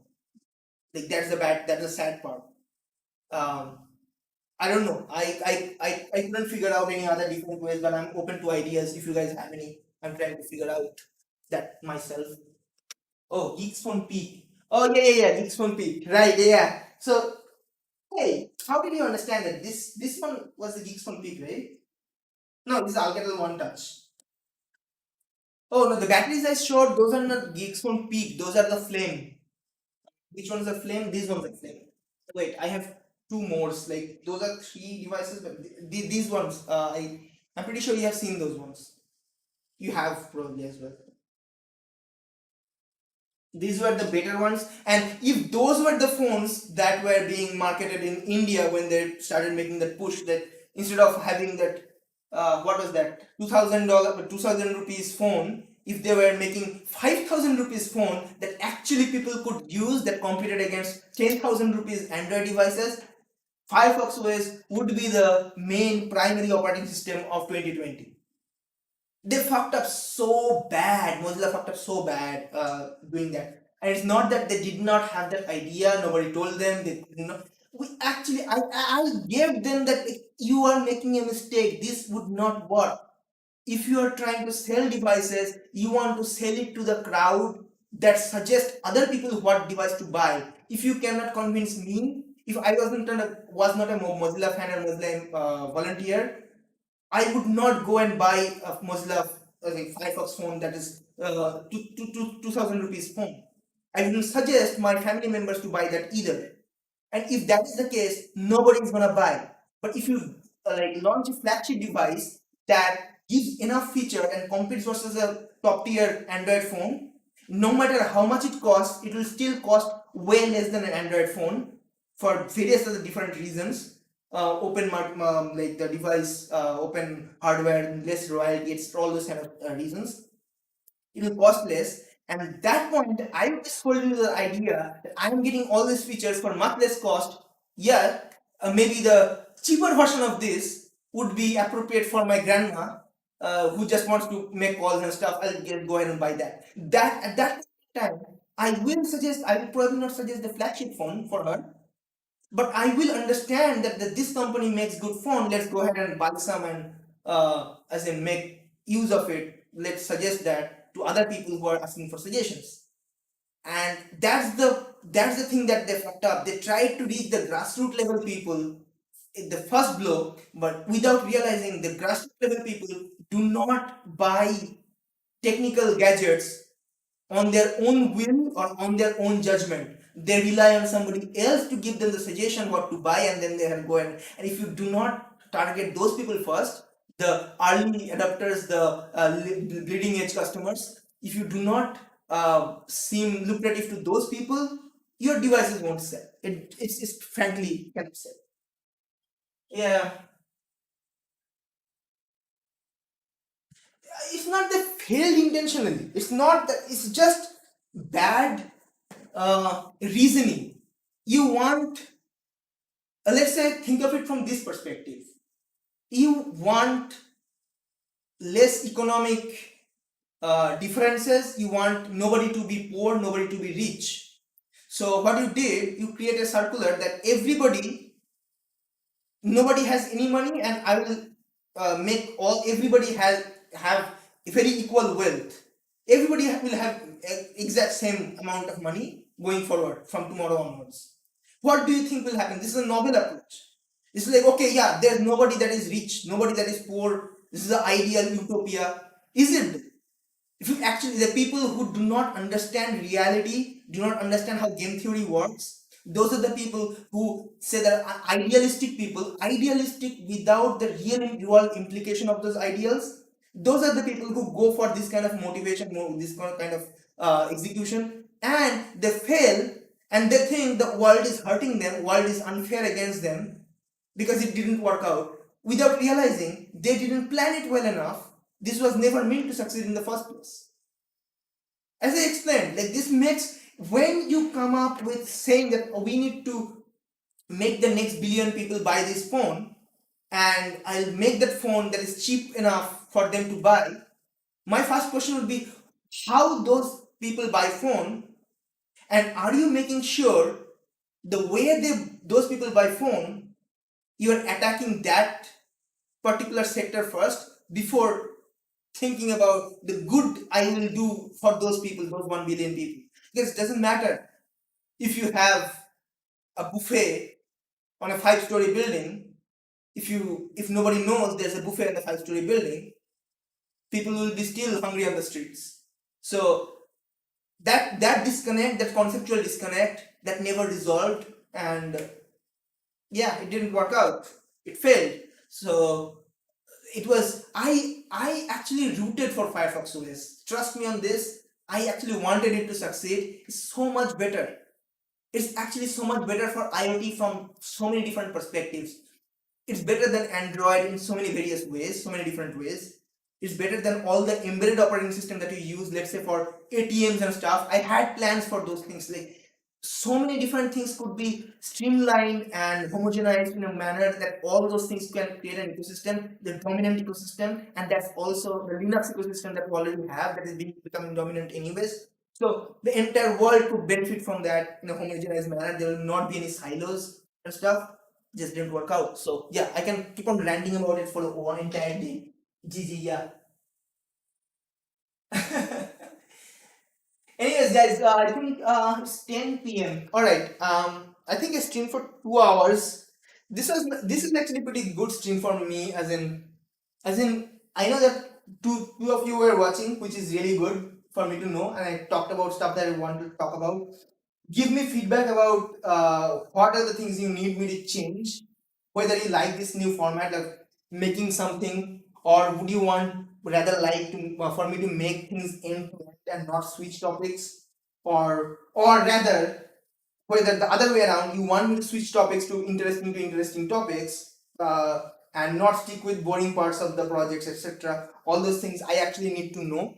It will be very helpful to know those things, and you don't need to let me know right now. That's also fine. If you can give me feedback on Facebook or Telegram or something like that, I know both of you, so basically either of you can reach out to me, give me your personal perspective.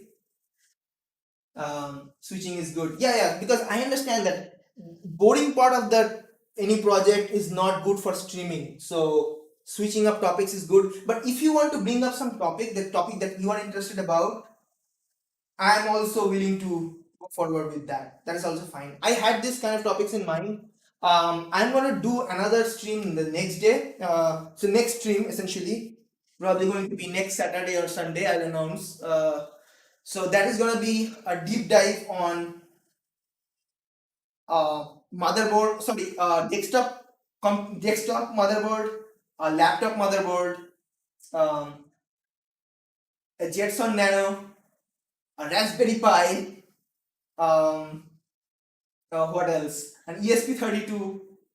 Sorry, mobile phone motherboards, ESP32, and Arduino. All the motherboards comparison and finding out, like going deep dive, understanding how they function, what are the common traits about them, what are the different things about them, and why they are different, etc. So I am pretty psyched about that thing. I've been waiting for a long time to actually do that. I was thinking of making videos, but I think this actually makes way more sense for me.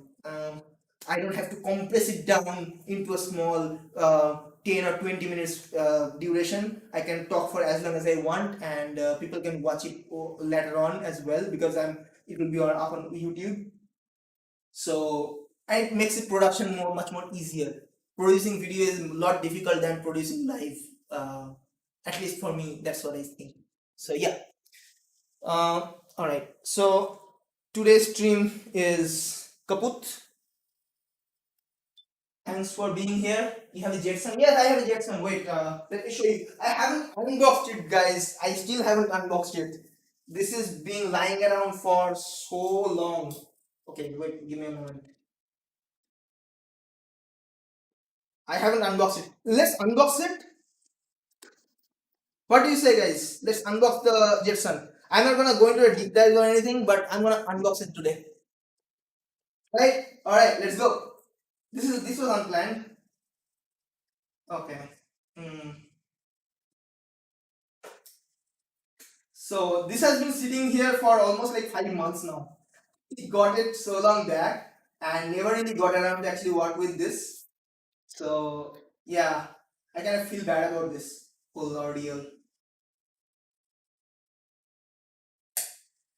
Actually, that was the time when I got this is a 4 GB model, 4 GB RAM model. So Jetson Nano, Nvidia in back in September, I guess. Nvidia was announcing Jetson Nano's 2 GB model, and that was a little bit cheaper, and people were going to buy that, and because of which this version price dropped a little bit. So I was like, okay, yeah, this is the time to buy this. Let's go ahead and buy it. Whenever I will use it after. I'll figure out. So at that point, I got it. This is not the 2 GB model. This is actually the higher end model. This is a 4 GB model. But it doesn't matter if it is sitting in the base, because at that point, it's just as good as nothing. Oh, okay. Wow. Yeah, I like this casing, man. The packaging is pretty cool. Okay, this comes in a cover. The board is actually smaller than I expected. A lot smaller than I expected. What else is in there? There's a card that says the getting started guide. Okay, India's RHS compliance stuff. This is apparently this is a test bench. This is a test bench, guys. See, you can turn this into a test bench and put the Jetson Nano unit inside of this. and work on it. Cool. Fine. I'll probably use it. Probably not. Most likely not. I'm gonna create a. Okay. All right. I will observe precautions.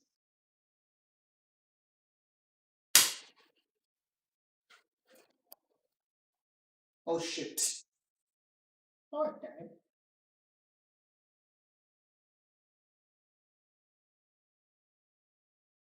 All right. This is it. There's the board. Come back to it if this has anything else in it. But that's for the time being. This is the board. Is it? Can you guys see it properly? This is the other side of it. Other side doesn't actually have anything.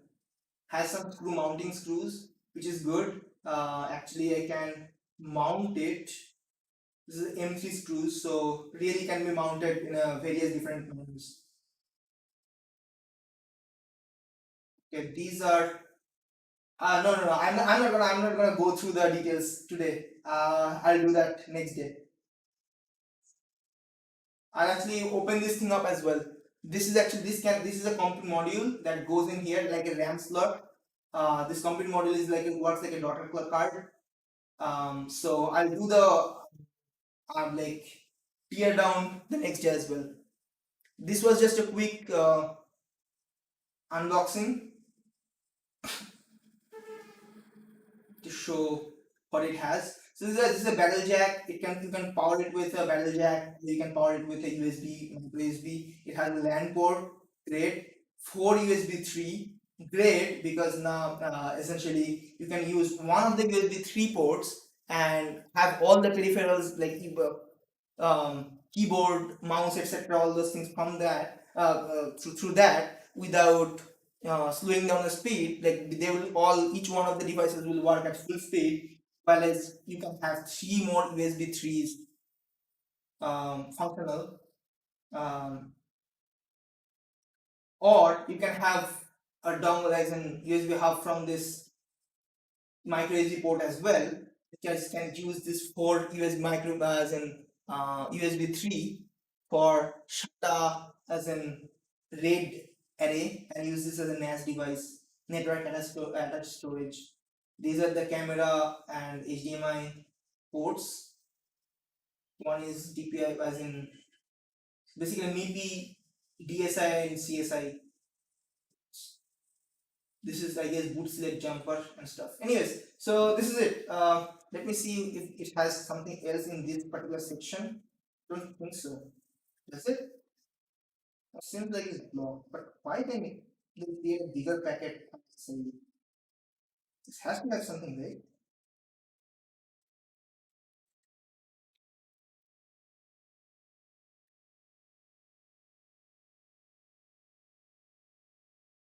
I actually don't want to break it, but what do you guys say? Does it have something inside this? Like this is the packet. I'm expecting something to be in here. I guess this is a power cable, USB cable, or something of that sort. It's really hard to open, or I can figure out how to open it. Don't think so. RMS is Linux. Hey, Zilit, Aniket, hi man. I'm just closing the stream. Now you're coming. Wanted to know the difference between Linux and Unix. Eh,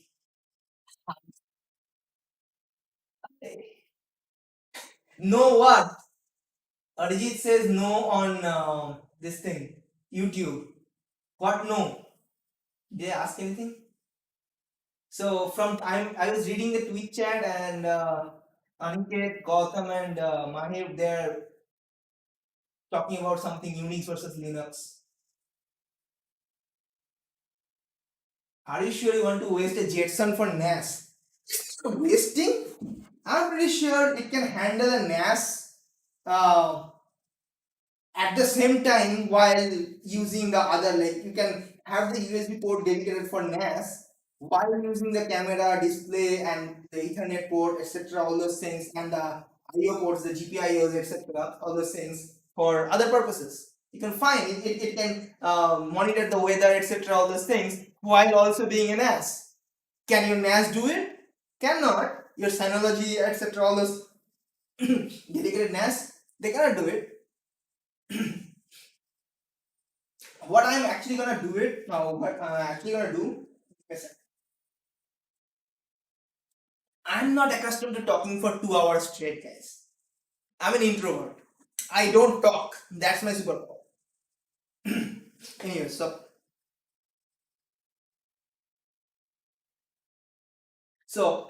I have a lot of spinning hard disks. I think my voice is breaking.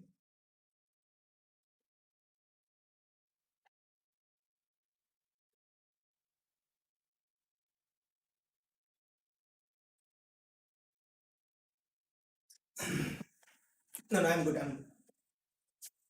So I have a lot of spinning hard disks from yeah. Origin says you don't have any left in the box. Lol. I'm not sure. Then why would they make box this stupid big? Why does it not have something? Anyways, the point that I was telling you. I have couple of spinning hard disks, older generation. I have retired them. I don't use spinning hard disks anymore. That's a very same reason why I don't use CDs and DVDs anymore. They are unreliable. If the disk gets scratched or drops from your hand, it's fucked. So I don't use them anymore. I moved to SSDs completely for primary purposes. But those hard disks, I can use them. Those are SATA, some of them are SATA 2, some of them are SATA 3. I can use them as a network at a storage that can be like not the main storage for, let's say, the things that I have, like movies or TV series, etc., all those kind of things. Not the main storage, a copy of it that I can use, access all the time over the network, and anybody in my room, house can do that as well.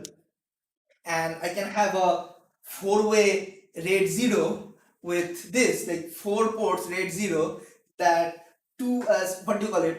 So four hard disks, four SATA 2 hard disks will give better performance than a SATA 3 hard disk, like almost like an SSD like performance, and that'll be pretty cool. I think I'm gonna go ahead and do that sometime soon.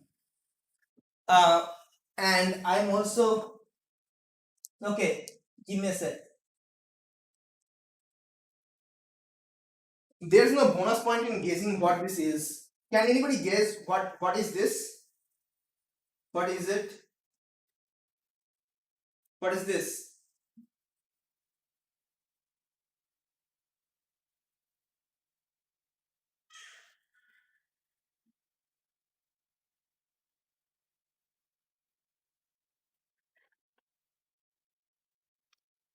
To put the logo on the Nvidia box, right? Yeah, that is a very stupid way to put the logo. Come on, what the hell? They could have done so much better job than that. Not sure. Something. Shata something. The box is big to look good. If you are looking at me, you are looking at the wrong guy. Yeah. Anyways, so this is an SSD. No, I don't even remember why did I put its cover. So usually they're like this big. The normal 2.5 hard disks. Do I have any lying around? I don't have any lying around, but um, anyway, so I have in different like I have them packed right now, so cannot show you. But you know how hard disks are, right? 2.5-inch hard disks are. So inside that hard disk, this is what it is actually. This is a 480 GB hard disk, as in SSD. This is a 480 GB SSD. This is how big it is actually. The entirety of its size, usually this big, is just for the show. It has nothing else in the box. This is what it is. And if you create a like, create, I'm gonna print an enclosure for having an array of hard disks, like 8 of them. So four, 1, 2, 3, 4 on the bottom, and 5, 6, 7, 8. 8 of them together will become like these less spacious than this box and less than half of this box. So less than half of this size, 8 of these hard disks can go into that space. And I'm going to make that. I have a more than 8. Actually, not expecting it's too easy. Yeah, it's because of form factor. That's why. Send it to me. I gave the right answer. I didn't say it was a giveaway, but you can take a lot of hard disks from me if you want to. I'm not sending anything. Come here. Come here, visit my place, and then take whatever you want. Arijit is on. Dude, come on to Twitch chat if possible. Everybody else is on Twitch. But it's fine though. You can watch me if you want to. Anyways, so what I was saying is that uh, what was I saying? I forgot what I was saying. I was talking about creating an array out of these SSDs. And yeah, so basically all my crucial, like the important hard disks can actually come within a enclosure like this. And that's the one I need to worry about. That's the on-site backup. And all the off-site backups will have to be managed in a different manner. So I'm actually creating a tool. I'll talk about in the next weekend, the next stream essentially as well. So because Google Photos is going down essentially, like becoming paid, and Google Drive as well. So Google is going to charge money for having like storing data on their server, and no more 50 GB free.